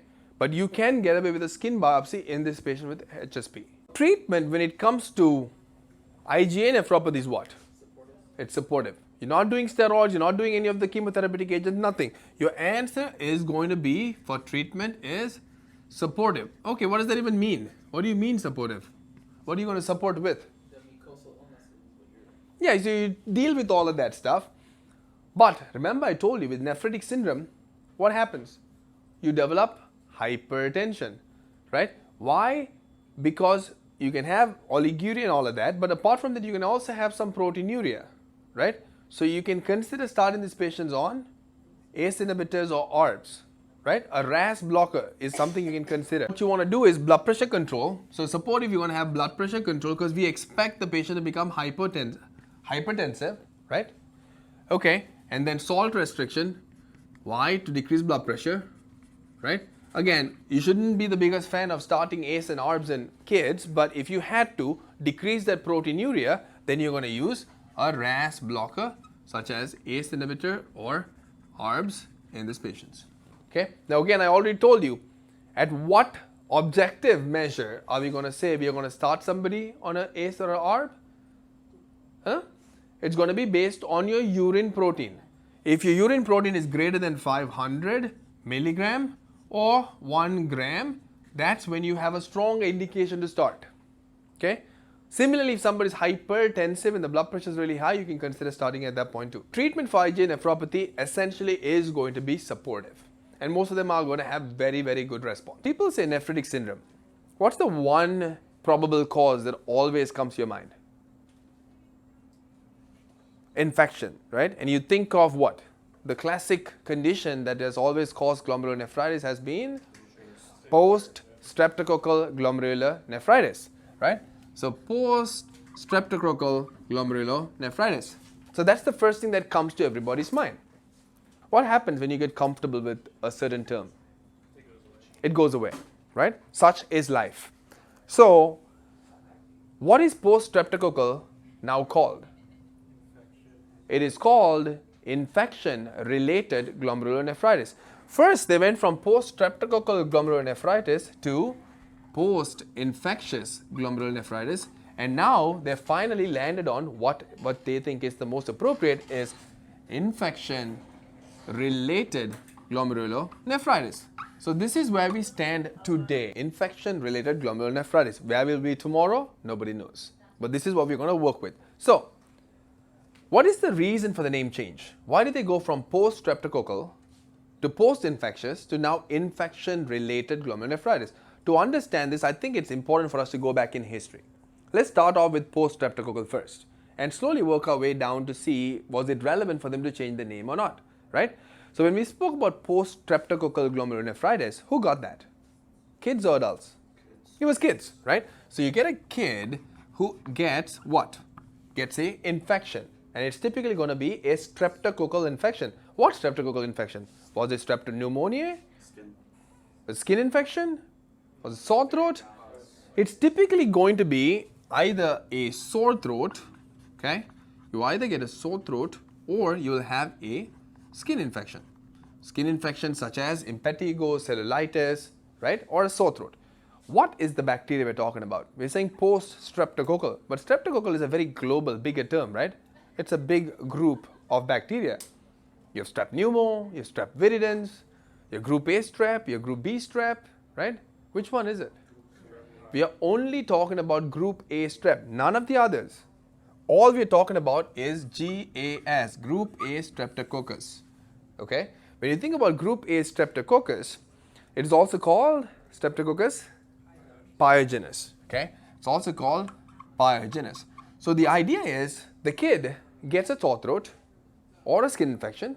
If it were to be a sore throat, typically after about 1 to 2 weeks, something happens. If it was a skin infection, after about 2 to 4 weeks, something happens. What is the something that's going to happen? Is you're going to cause damage to the kidney, right? So what happens though? Why does it happen? You get an infection, right? And now, after this time period, you're going to end up with something we're going to call as a nephritic syndrome. Now, when you think of nephritic syndrome, what are the features you're going to have? That is going to be nephrotic syndrome, right? When it comes to nephritic syndrome, you're going to have hematuria. Very good. So, you'll have hematuria. But is hematuria a sign of nephritic syndrome or is something else more important? You need to have hypertension. In order for... Can you bleed from your bladder? Yes, you can. Would it form something with that? Can you bleed from the renal tubules? Can you bleed from the kidney? Yes. You need to have casts. Cast tells you bleeding from the glomerular capillaries. Okay? So hematuria plus RBC cast is going to be present. Okay? What else? You'll have oliguria and you'll have hypertension. These are your classic features that you tend to see with nephritic syndrome. Sometimes you can have some proteinuria, but it never gets to a nephrotic range most of the time, right? But you could have some level of proteinuria. Okay, great. So why does it happen? You get an infection and then it's damage in the kidney. How? Molecular mimicry. Molecular mimicry. So whenever it comes to group A streptococcus, we speak about it has something known as M protein. Right? So if you have an infection and you have an M protein and you have antibodies against the M protein molecularly mimics what? not your kidney. It mimics sarcolemmal membrane protein present in the joints, sarcolemmal membrane protein present in your heart, arthritis, carditis, syndrome chorea, subcutaneous nodule, erythema marginatum. What are those? Are they got to be glomerulonephritis? No, they are acute rheumatic fever. M protein is to do with acute rheumatic fever and not glomerulonephritis. So this is not molecular mimicry. Even though it's group A streptococcal infection, acute rheumatic fever is molecular mimicry, which is going to be a type 2 hypersensitivity. Okay? So that is not it. It's important for I to mention this here because it is not it and it's important for you to know. Okay, if that's not it, then why does it happen? Immune complex formation. So you have a bacteria which will have antigenic exposure, right? And now we need to damage our beautiful kidney. And this is going to be your glomerular capillaries. You have a mesangium here, and then you have your Bowman's capsule, right? So in the middle here is going to be mesangium. Okay. And then we are going to have our endothelium right here. And then down here we're going to have epithelium, right? This is going to be epithelium, but remember you're going to have your food processes here, right? And the food processes are called podocytes, right? Now I've already told you the global rule. When it says nephrotic syndrome, you need to damage what? Your epithelium. When it's nephritic syndrome, you need to damage your endothelium, right? So here in poststreptococcal glomerulonephritis, you have antigen that is getting exposed, right? And you're saying that you're going to form antibodies against it and form immune complexes and get deposited here in the kidney and cause damage. Okay, where does it deposit? That's the board question. What is the very unique type of deposits that you would see in a patient with poststreptococcal glomerulonephritis? Is it subendothelial, is it mesangium, or is it epithelial? It's actually subepithelial deposit. It's subepithelial deposits that you're going to see. That's an interesting take. So let's think about that for a second, because I told you if it's going to cause nephritic syndrome, your deposition needs to be in your endothelial space. But here I'm saying that your deposition is happening at the level of subepithelium. So you're going to get subepithelial humps. That is your buzzword when it comes to infection related or poststreptococcal glomerulonephritis. So that poses a few questions now. Number one, why does that happen? The reason is the antigens have attraction to the subepithelial space. So it's not like you're forming immune complexes in the blood. Instead, the antigen, the moment the bacteria comes and infects you, the antigen has an attraction to the subepithelial space. So the antigen alone comes and binds here first. The antigen alone is going to come and bind to the subepithelial space first. Then what's going to happen, antibodies are going to come bind to this antigen in situ, which is very different from normal immune complex formation. So you'll have antibody coming and binding here, and this is going to be called in situ formation of immune complexes. So once you form an immune complex, what do? You activate your complement cascade, and you'll release chemokines such as C3a, C5a, and you'll attract a lot of neutrophils to come and infiltrate into your mesangial space, right? Even though the deposits are here and you activate your immune complexes, right, and you activate your complement cascade, eventually you're going to have an infiltration of a lot of neutrophils, okay, in your mesangial space, and it's going to cause a lot of inflammation, and eventually you will cause damage to your endothelium, okay? You will cause damage to your endothelial cells, and as a result you would cause nephritic syndrome, right? Okay, so you will get nephritic syndrome here, but my big question is going to be what? If the global rule was, if you affected your subepithelial layer, technically you should get nephrotic syndrome. But do you get nephrotic syndrome here? No. You're predominantly getting nephritic. Why is that? Because if you look at membranous, what is getting affected? Your epithelial layer. FSGS, epithelial layer. Minimal change disease is going to be epithelial layer. But what is something different even though it is epithelial layer? It is not just affecting your subepithelial cells. There you're affecting your podocytes. Even though you're having deposition in the subepithelial layer, it does not affect podocytes. Got it? No impact on podocytes, and that is why you don't get nephrotic syndrome but instead cause nephritic syndrome. So what is unique about poststreptococcal glomerulonephritis is you get subepithelial deposits. So subepithelial humps is what you're going to look for. Despite that, you still will not have nephrotic syndrome but instead nephritic syndrome. Okay? All right. So say you get a patient, a kid, right, who had a sore throat or a skin infection and now presenting to us with features suggestive of nephritic syndrome, right? Forget the boards, you have to think in the clinical perspective, right? So when the patient's here now, the infection was how long ago? 2 weeks ago or 4 weeks ago. How are you going to test and tell me the patient had that infection? You want to get titers because you don't want to get throat cultures now because it's going to be ineffective. After 1-2 days, that's going to be negative. So you will check for titers. What specific titers will tell me that the patient had a previous recent group A streptococcal infection? Very good. You will get ASO titers. Okay. Anything else you can get? Sometimes you also want to look for other tests because the boards might not give you ASO titer. Is there anything else we can look for? You can look for anti-deoxyribonuclease. Okay. That's the other one you have to know. ASO titer anti-deoxyribonuclease is one you look for. Then you also have anti-streptokinase and anti-hyaluronidase. Okay? So it's not just ASO titer anymore. You can actually check for 3 other things to see if the patient had a recent group A streptococcal infection or not. Okay?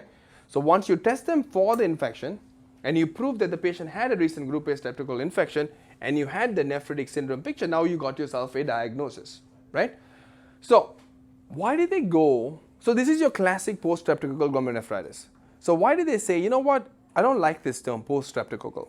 Let's go to post-infectious glomerulonephritis. Why did they came to that conclusion?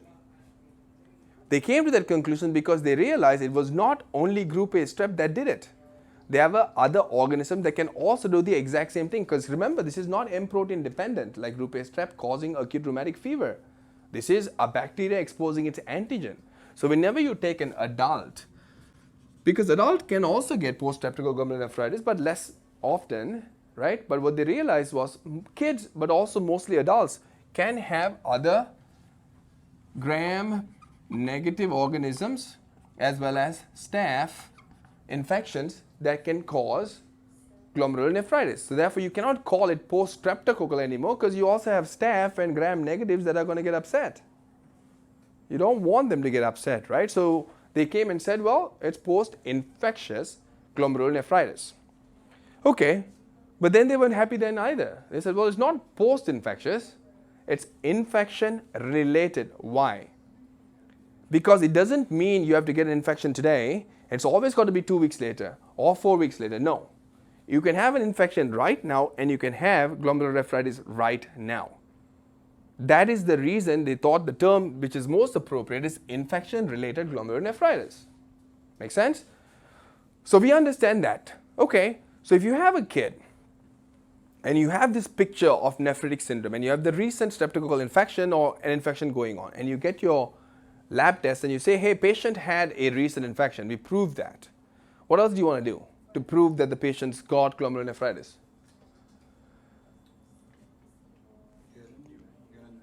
What would you check for in the blood? Complement. Yes, you always want to check for complement. Whenever you see I told you already in nephritic syndrome, when you think of granular immunofluorescence pattern, one of the most important features that you need to understand is your C3, C4 levels will be low. Why? Because whenever you have antigen and antibody meeting here and forming immune complex, you're activating complement cascade. If you activate your complement cascade, you're using up all your complement factors.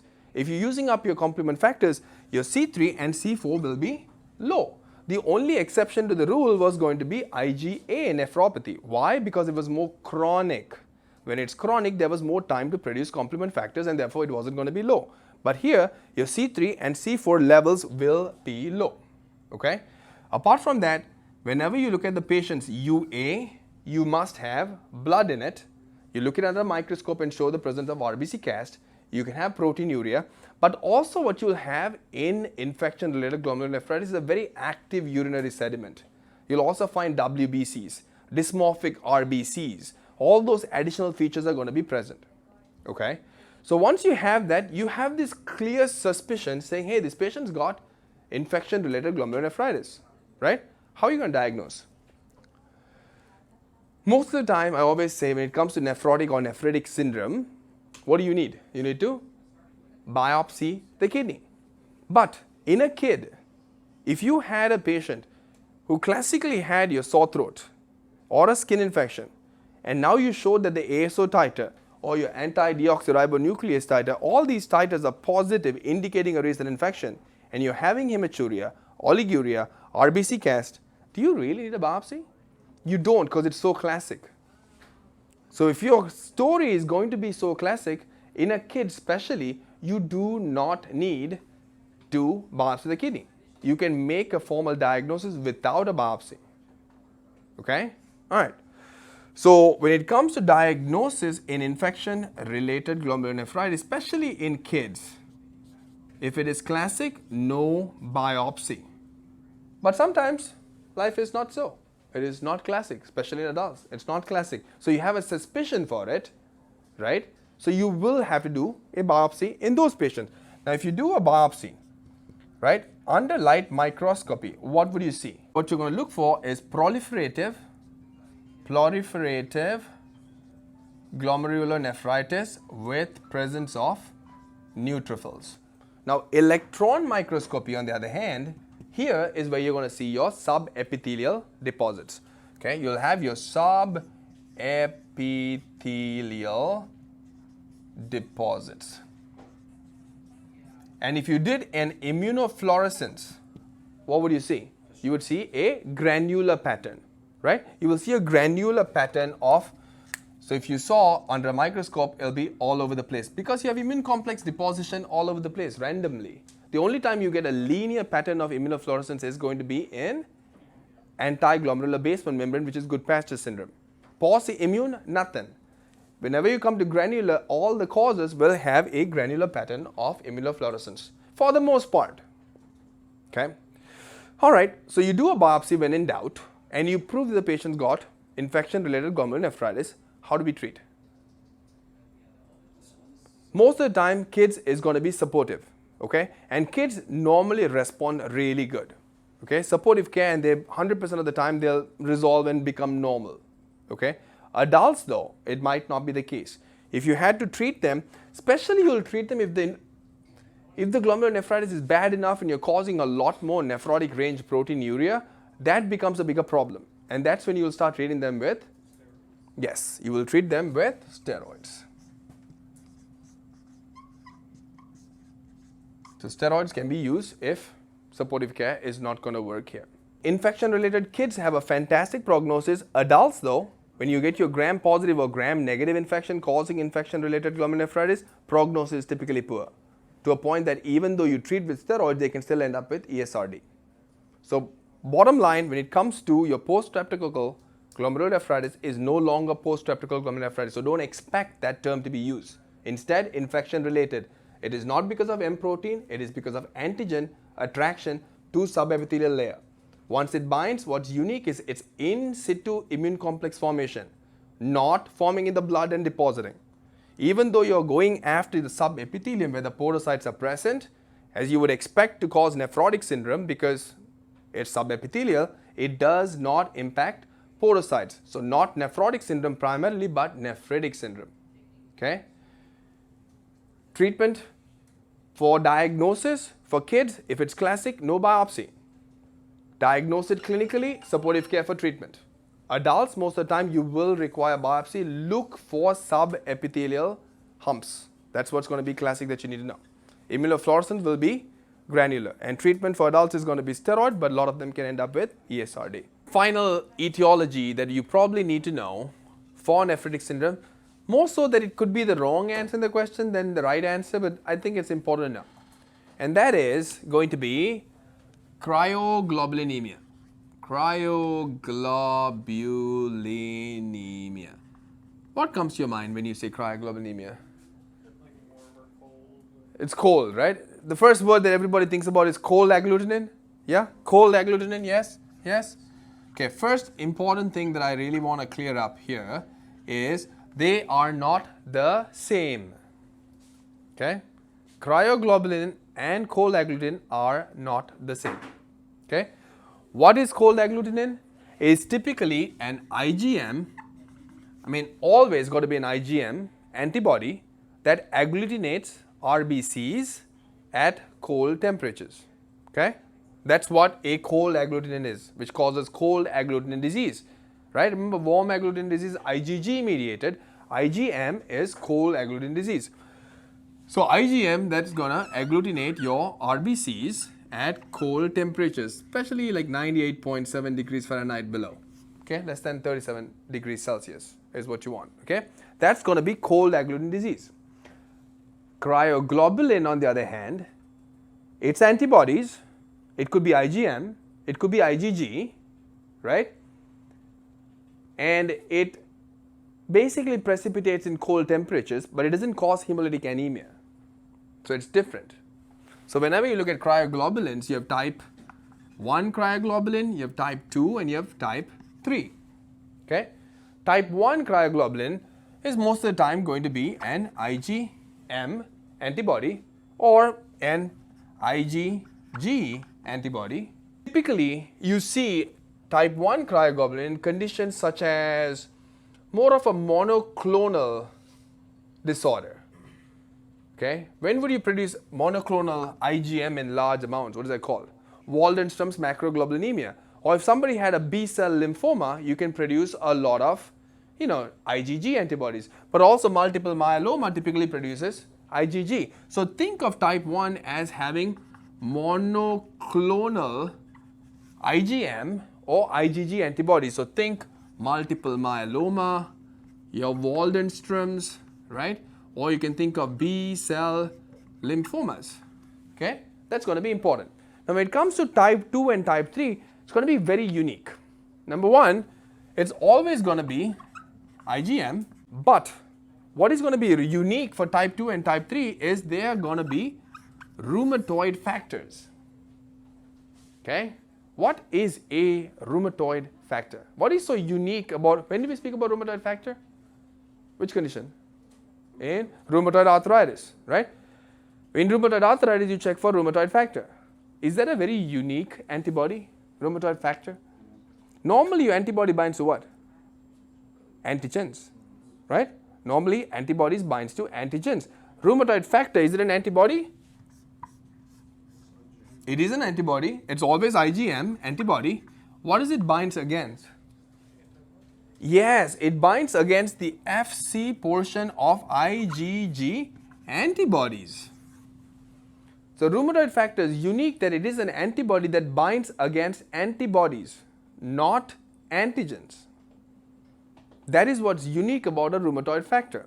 Why did they give it rheumatoid factor name? Because it was first found in rheumatoid arthritis, simply because of that. That's why they take the cake, but rheumatoid factor can be found in other conditions such as in cryoglobulinemia, right?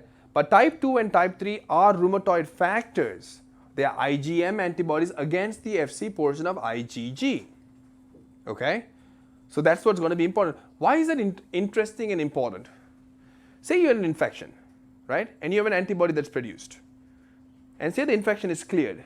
Is your antibody still going to be produced after that? Yes. No, right? Once the antigen exposure is gone, you'll have memory cells, but you don't have to keep producing antibodies. If the antigen exposure is taken out of the equation, your body does not necessarily need to produce antibodies. But what if the antibody that you're producing is not dependent on antigen exposure? Would that mean you will constantly produce antibodies and keep attacking things? Yes, that's what makes rheumatoid factor unique. You don't need antigen exposure. It could be active all the time. Okay? So when it comes to type 2 and type 3, it is rheumatoid factor. It is always going to be IgM. Okay?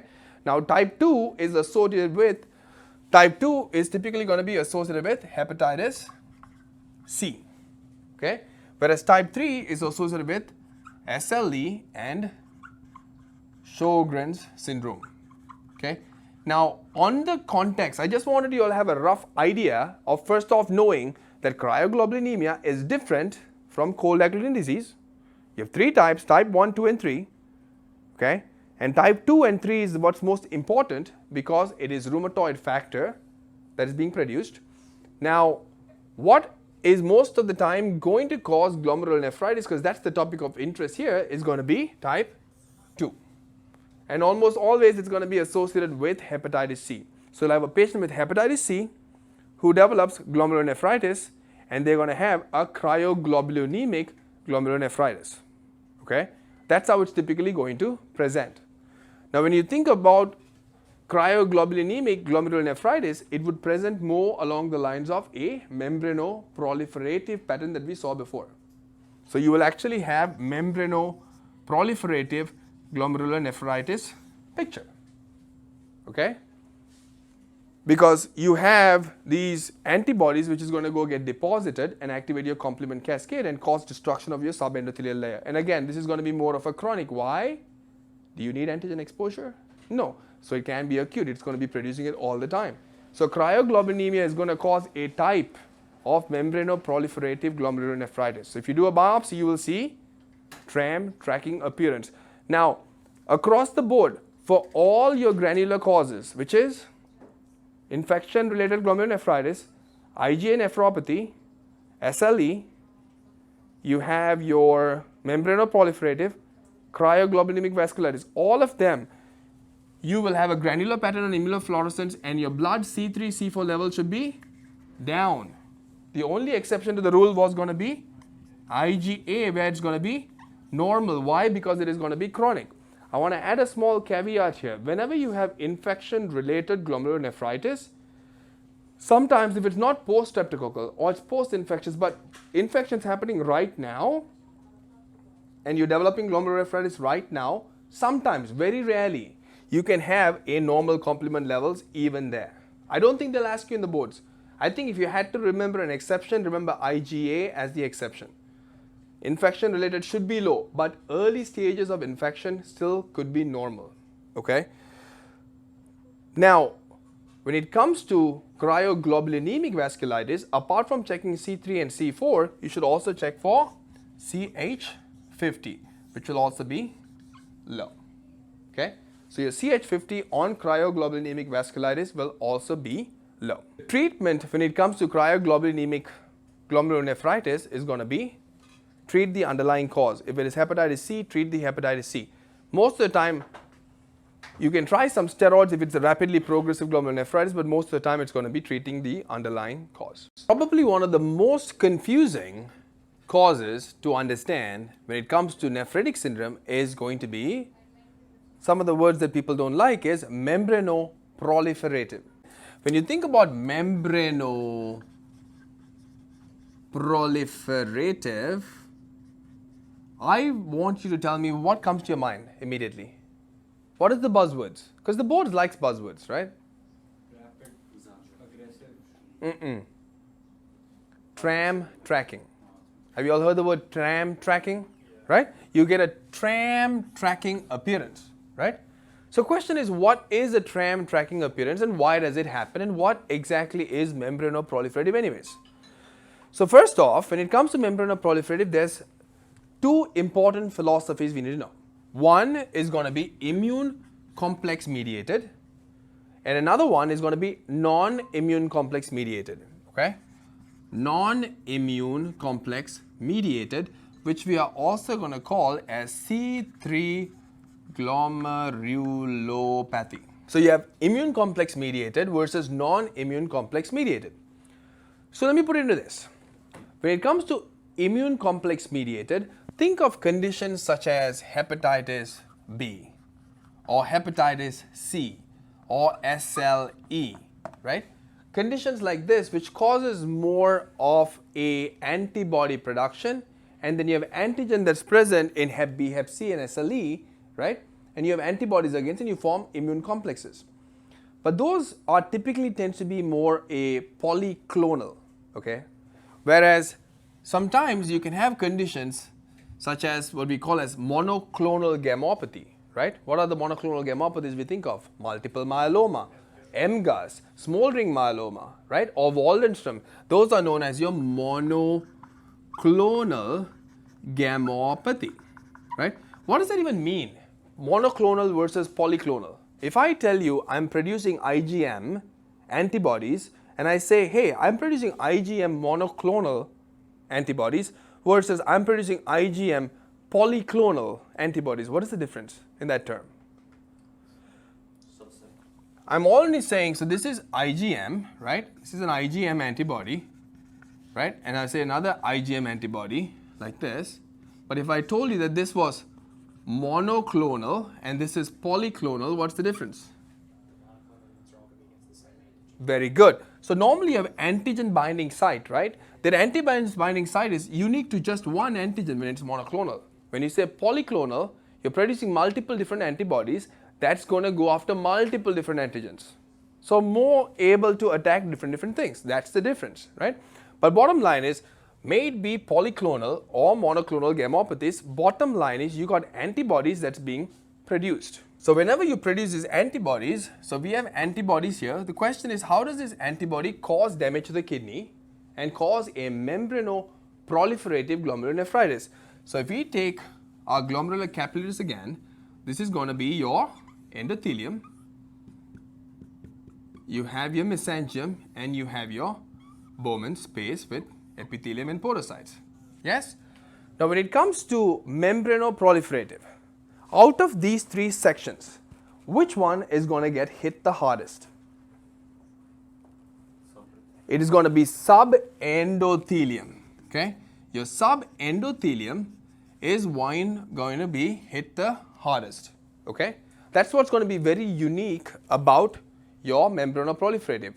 Because what happens is, whenever you have this antibody come and deposit, okay, the antibody is going to come and deposit here, and it's going to deposit, and what is going to do once it does that? It is going to activate your complement cascade, and once you activate your complement cascade, you're going to form complement factors and cause damage to this area, right? You're going to cause damage to this entire subendothelial area.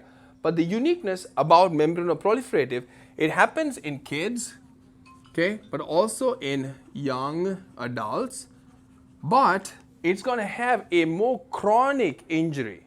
In poststreptococcal or infection-related glomerulonephritis, was it acute or chronic? It was acute. Even in lupus, whenever the damage happens, is it acute or chronic? It's acute, right? Most of the time, the damage to the kidneys tends to be acute, but here it's not, it is chronic. So you're going to have a chronic injury to this subendothelial layer. Because it's doing a chronic injury to the subendothelial layer, what's going to happen is you are essentially going to form a lot of damage, okay? And as a result, you will end up essentially forming a new basement membrane. So imagine if this was the mesangium here, right? Normal mesangium. But the mesangium, because of the destruction, has filled up here, and you've literally formed a second layer of a subendothelial basement membrane. Why is this happening? Because this is the condition that attacks your subendothelial region the most, and it's very chronic, so it's going to cause this constant level of damage that essentially cause a reaction where your body is trying to compensate by forming a new basement membrane. And essentially what has it done now? It has formed a tram tracking appearance. That is what it's going to be unique for a patient with membranoproliferative. Okay, so immune complex mediated makes sense. Somebody gets Hep B, Hep C, SLE, immune complex is going to go and cause this problem, right? Okay, but I told you there was two types. The other type was going to be called a non-immune complex mediated. Now why does that happen? To understand that, typically when it comes to your complement cascade, you have two paths, right? You have alternative and classic path. I don't want you to know everything. All I want you to know is there are a few important things we need to know. There's an enzyme known as C3 convertase, okay? You have an enzyme known as C3 convertase. its job is to convert C3 to produce and make it active. So what does it do? It produces something called C3A and C3B. So C3 by C3 convertase is going to form C3A and C3B. C3A is a chemokine, attracts a lot of other things, but C3B on top of that is going to cause breakdown of C5 to produce C5A and C5B, as well as essentially C6, C7, C8 and C9, all of which is going to form membrane attack complex and cause destruction. This is your normal structure, and normally your immune complexes that are formed is what stimulates your complement cascade. Okay? But you need to understand that every complement cascade needs to have checkpoints, right? If your checks and balances are not in order, you will have an overactivated complemented cascade, right? So what blocks your C3 convertase? It is something known as a factor H, okay? Factor H, basically what it does, it blocks off the action of C3 convertase, okay? Number two, one thing you need to know is factor B. Factor B is part of C3, okay, and basically stabilizes it, okay. So for instance, if somebody had a problem with factor B or factor H, what's going to happen? Your C3 convertase, because factor H's main job is to prevent C3 convertase from working. It inhibits it, right? It inhibits C3 convertase. So if I take off factor H, what do I have? I have an overactive C3 convertase, which is going to convert C3 to C3A, C3B, produce all of your C5 through C9 and membrane attack complex. So you have an overactive complement cascade. Why? Because of problem with either factor H or factor B. Both of that, if there's a problem with it, you have an overactivated complement cascade. Make sense? Now, you can have a problem with factor H and factor B because of a genetic defect, or you can have antibody against them that's making it happen. Okay? Either way, in this scenario, you will activate complement cascade, and the complement is going to come and deposit in your subendothelial space and do the exact same damage as the previous time, because it's a complement mediated injury and it's going to cause a chronic subendothelial injury that's going to sustain so much that it's going to form a false basement membrane and essentially cause a tram tacking appearance, right? Okay. So most of these patients are going to present with what? Features suggestive of nephritic syndrome, right? Now, when they present with features of nephritic syndrome, you're like, all right, well, the patient's got nephritic syndrome, hematuria, RBC Cas, oliguria, hypertension is present, maybe some proteinuria, great. How are you going to diagnose? And here, you don't have your classic poststreptococcal picture. You want to get, you want a biopsy, right? You want a biopsy. Most of the time when a diagnosis suspicion, you're going to do a biopsy. Now, when you do a biopsy in this patient, right? If you look at immunofluorescence, what would it look like? What is the difference between this one, which is immune complex mediated, versus non-immune complex mediated? Remember when I told you about granular picture? Your granular picture was happening because what are you staining in the immunofluorescence is either the antigen or the antibody, right? So whenever you look at immune complex mediated, you will have the presence of immune complexes. Therefore, your immunofluorescence will look granular.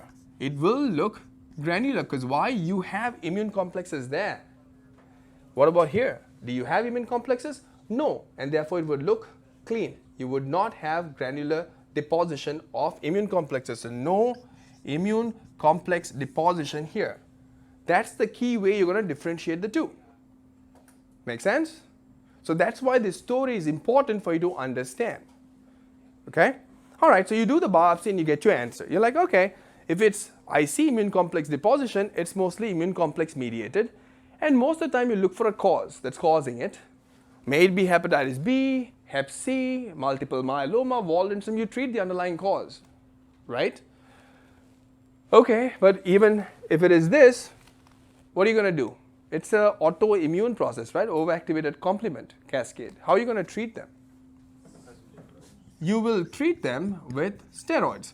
Now, steroids pretty much holds true for most nephrotic syndrome, most nephritic syndrome you treat with steroids. Great. But what could be unique to this treatment? I never tell a story for no reason, because it takes a long time to tell a story about C3 convertase, factor H and factor B. Saying it for no reason doesn't have a purpose. So, if we know in both scenarios, not just this, even in this scenario, the first time immune complex, the immune complex is still activating your complement cascade, but more so in your non-immune complex mediated glomerulonephritis. Do we have a drug that we can block your complement cascade with?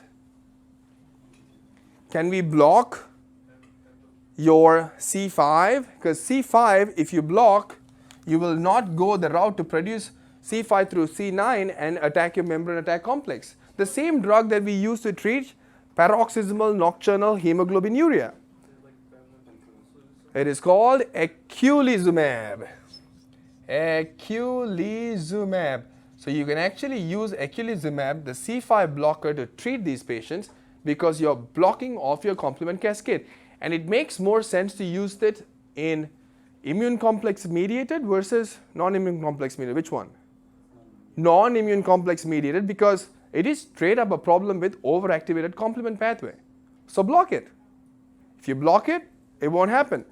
So that's what is going to be unique to the treatment of this. Now remember, whenever you block C5, what do you always worry about? What do you need C5 through C9 for in your body? Yes, but to kill which specific bacteria? Huh? Neisseria meningitis. So anybody who's going to be getting eculizumab, before you give them eculizumab, what do you need to give them? You need to give them the Neisseria meningitis vaccine. Once you give them the vaccine, are they protected? No, they're not. So for the duration they are going to be on this drug, they need to be on prophylactic antibiotics.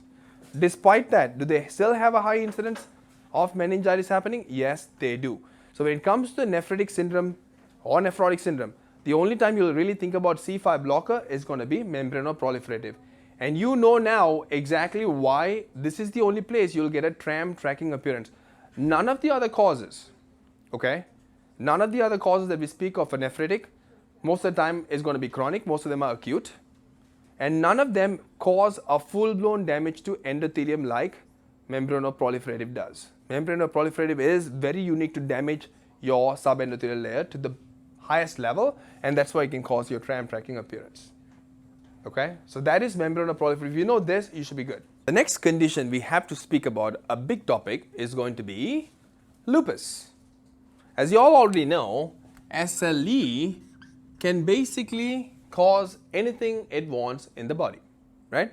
Similarly, it can also go after the nephrologist. The nephrologist will not be spared. Okay, so when it comes to lupus, why does lupus cause damage to the kidneys? How does it do it?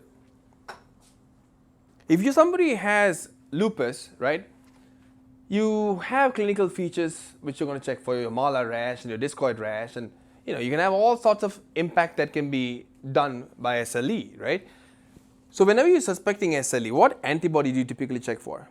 You check for, what is your good screening test? ANA, anti-nuclear antibody, right? So you check for ANA normally, that's your starting point, right? And if ANA comes back positive and your titers are high, it suggests the patient's got lupus. Now, do you always have to check for antibodies to be positive? No, you can have clinical criteria that can go away without having antibody positive diagnosed too, but I just want to go through the antibodies to understand this. ANA is a good screening tool. To confirm it, we have two other antibodies, which is anti-double-stranded DNA, right? You have anti-double-stranded DNA and you have anti-Smith. So you have these three antibodies, right? Now when it comes to SLE causing glomerulonephritis, what type of hypersensitivity is this? It is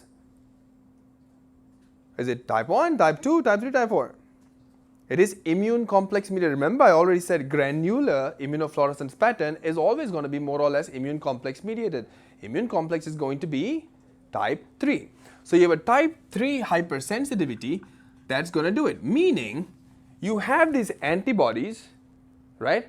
These antibodies are going to bind to some antigen and form immune complexes and then deposit in the kidney, right? Out of these three, which one hates the nephrologist the most? Is it ANA? Doesn't sound like it, does it?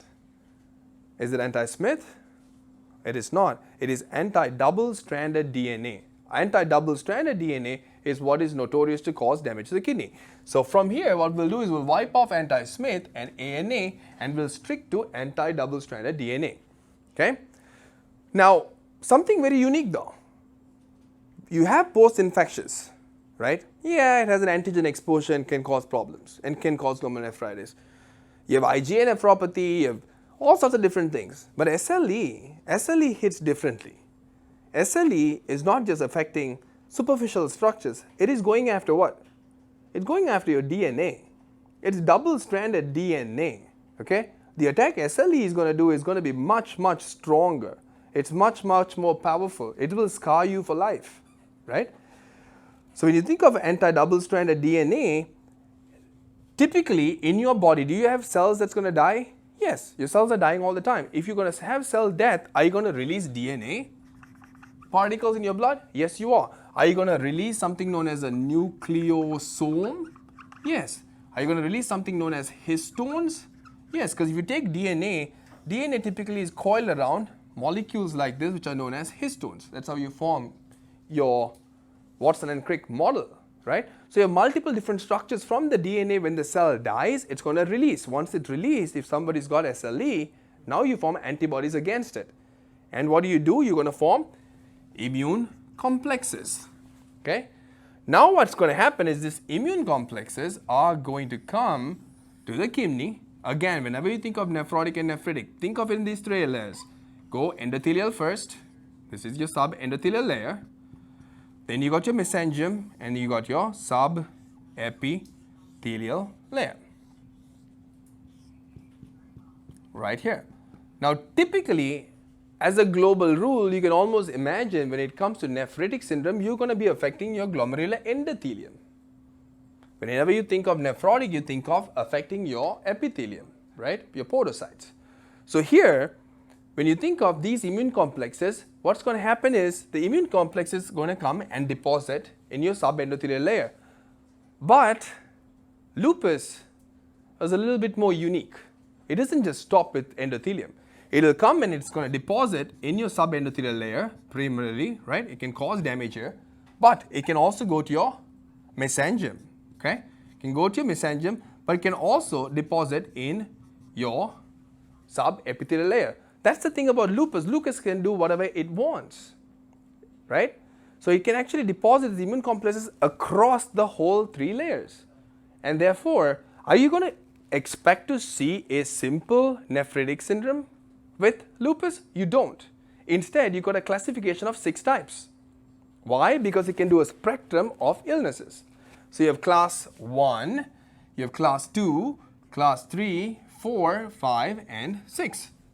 So what is class 1? It's going to be a very mild presentation, and typically what you're going to get is minimal mesangial. So you can imagine the first step that's going to happen is you're going to have a minimal deposition in the mesangium. Okay?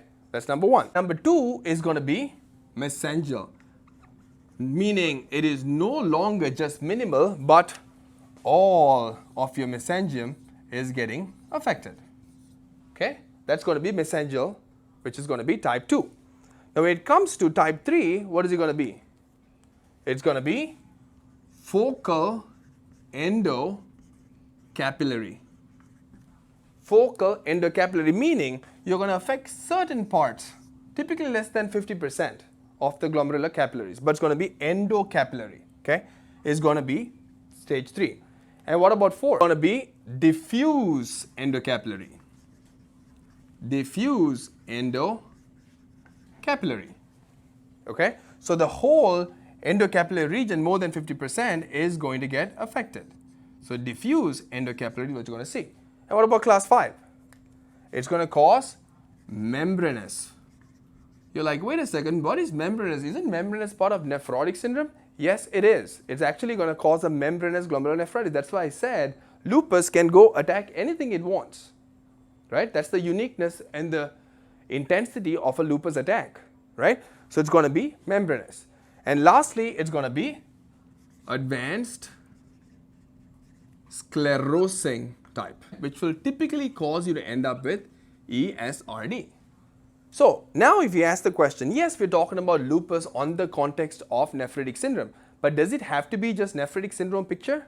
No, because it can affect whatever it wants. So when you think about, when you have minimal mesangial, right? So let's think about what kind of presentation is going to present with. What would you call it? Would you call it more nephritic or nephrotic? When it's minimal mesangial, right? What you'll have most of the time is going to be just very minimal hematuria. Okay? That's all you're going to see. Then when you go into mesangial, again, you can have hematuria, okay, plus some pre-nephrotic range protein urea. You can almost think about it as you go down, things are getting worse, not better. Okay? When it comes to focal endocapillary, what would that cause? Nephritic or nephrotic? Capillary is to do with nephritic. Podocytes, epithelium is to do with nephrotic. So focal endocapillary should be nephritic syndrome predominantly. So you'll have nephritic syndrome here predominantly. Okay? When it comes to diffuse endocapillary, you'll have nephritic syndrome predominantly. Now when it comes to membranous though, what would you have? You'll have nephrotic, right? Because membranous, when you're affecting your podocytes in the membrane, you're going to get a nephrotic syndrome picture. A key difference though, when it comes to focal endocapillary and diffuse endocapillary, even though your predominant feature is nephritic, don't think of it as an isolated impact just there. It transcends across the barriers. So it can cause some level of nephrotic here too. So you can have nephrotic as part of both your stages 3 and 4. So basically we can all kind of conclude saying things are okay at 1 and 2. 3, 4 and downwards, real problems are starting because now you have full-blown nephritic syndrome and plus minus nephrotic. And once you come to 6, what do you got? It's an advanced sclerosing type. You are on hemodialysis, ESRD, and your dialysis is dependent by this point. So, whenever you suspect a patient's got lupus, okay, and the patient comes with features suggestive of nephritic or nephrotic, immediately in your head you should say, hey, could this patient have nephritic or nephrotic because of lupus? Right? So can you get a double-stranded DNA and ANA and diagnose it based on labs? You can't. Why? Because it can cause a wide variety of problems in the kidney. So how are you going to diagnose them? You have to do a biopsy. You have to absolutely need to do a kidney biopsy. Infection related in kids. Did you have a biopsy? You don't need to. It was clear cut, good. It only caused one problem, one style. Here, you got 6 styles, right? So you have to get a biopsy. What's the biopsy? For the boards as well as real life, I think a few important buzzwords is what you need to know. Whenever you do an immunofluorescence on a kidney biopsy, I already told you it's going to be granular. But if you actually stain them for the specific antibodies, what you will see IgA, C3 and C1q. Okay, this basically tells you you have what we call as a full house. You all play poker? Yeah, you play poker. You talk about full house, right? This is what we call a full house presence of antibodies and immune complexes having GAM, C3 and C1q, meaning most of your antibodies as well as your complement factors are present. So this is going to be called your full house. So the full house presence is very unique for SLE. Okay? All right. Now I told you one more interesting thing. If you look under an electron microscopy, what did I tell you was different about SLE attacking your body versus everybody else? SLE goes for the DNA, right? If you affect your DNA, I told you you're going to be scarred for life. Why? Whenever you damage DNA, you release something we call as interferon. Okay? You release a lot of interferon, and this chronic presence of interferon in the body will cause certain changes to the glomerular endothelial cells, telling that cell, hey, I have had interferon stimulate me for such a long time. It scars the cell. And what is that called? Tubuloreticular inclusions. And the basic idea of tubuloreticular inclusions are presence of certain structures within the endothelial cells telling you there's been constant stimulation because of interferon. The only time interferon is going to be released like that in such a persistent way in glomerulonephritis is when you attack your DNA. And the only one who attacks DNA is SLE. So when it comes to biopsy, the two buzzwords you have to know is a full house and interferon and tubuloreticular inclusion, which you have, they'll give you that and you know the diagnosis. And this is very unique for SLE. Okay? All right, so like always, you diagnose based on a biopsy. Okay. Once you diagnose based on a biopsy, how do you treat? Well, it depends on the stage, right? Pretty much depend on the stage, right? So stage 1 and 2, like I said, most of the time isn't so bad, right? It's mild hematuria, mild proteinuria, not even nephrotic range, right? So supportive care is what you're going to go for here, right? Supportive care. The problem starts at 3 and below, right? When you go to 3 and below, you got nephritic syndrome plus nephrotic syndrome features are kicking in. So what would you use to treat this? Why is this happening? It's a autoimmune, immune complex process, right? So you want to immunosuppress. What's the number one drug we use to immunosuppress? Is that the number one drug that you use to immunosuppress in the hospital? Cyclophosphamide, really? Prednisone, right? Probably the most used drug in the world at this point, right? Prednisone. Everybody gets steroids. So your number one drug to start here is going to be steroids, right? So across the board from 3 and below, the treatment option is going to be the same. So I can say this is a global treatment path you're going to take. Let's keep it simple for the boards. And for real life too, you're simple if you're 3 and below, pick steroids first. If steroids don't work, you can use other immunosuppressants, right? You can use other immunosuppressives such as, very good, cyclophosphamide, okay, mycophenolate, mofetil. There's also a monoclonal antibody known as belimumab. Okay, this is all you need to know. When it comes to lupus-induced nephrotic or nephritic, steroids, if that doesn't work, cyclophosphamide, mycophenolate, belimumab. End of story. Okay? If you get to 6, you need dialysis. Okay? So that is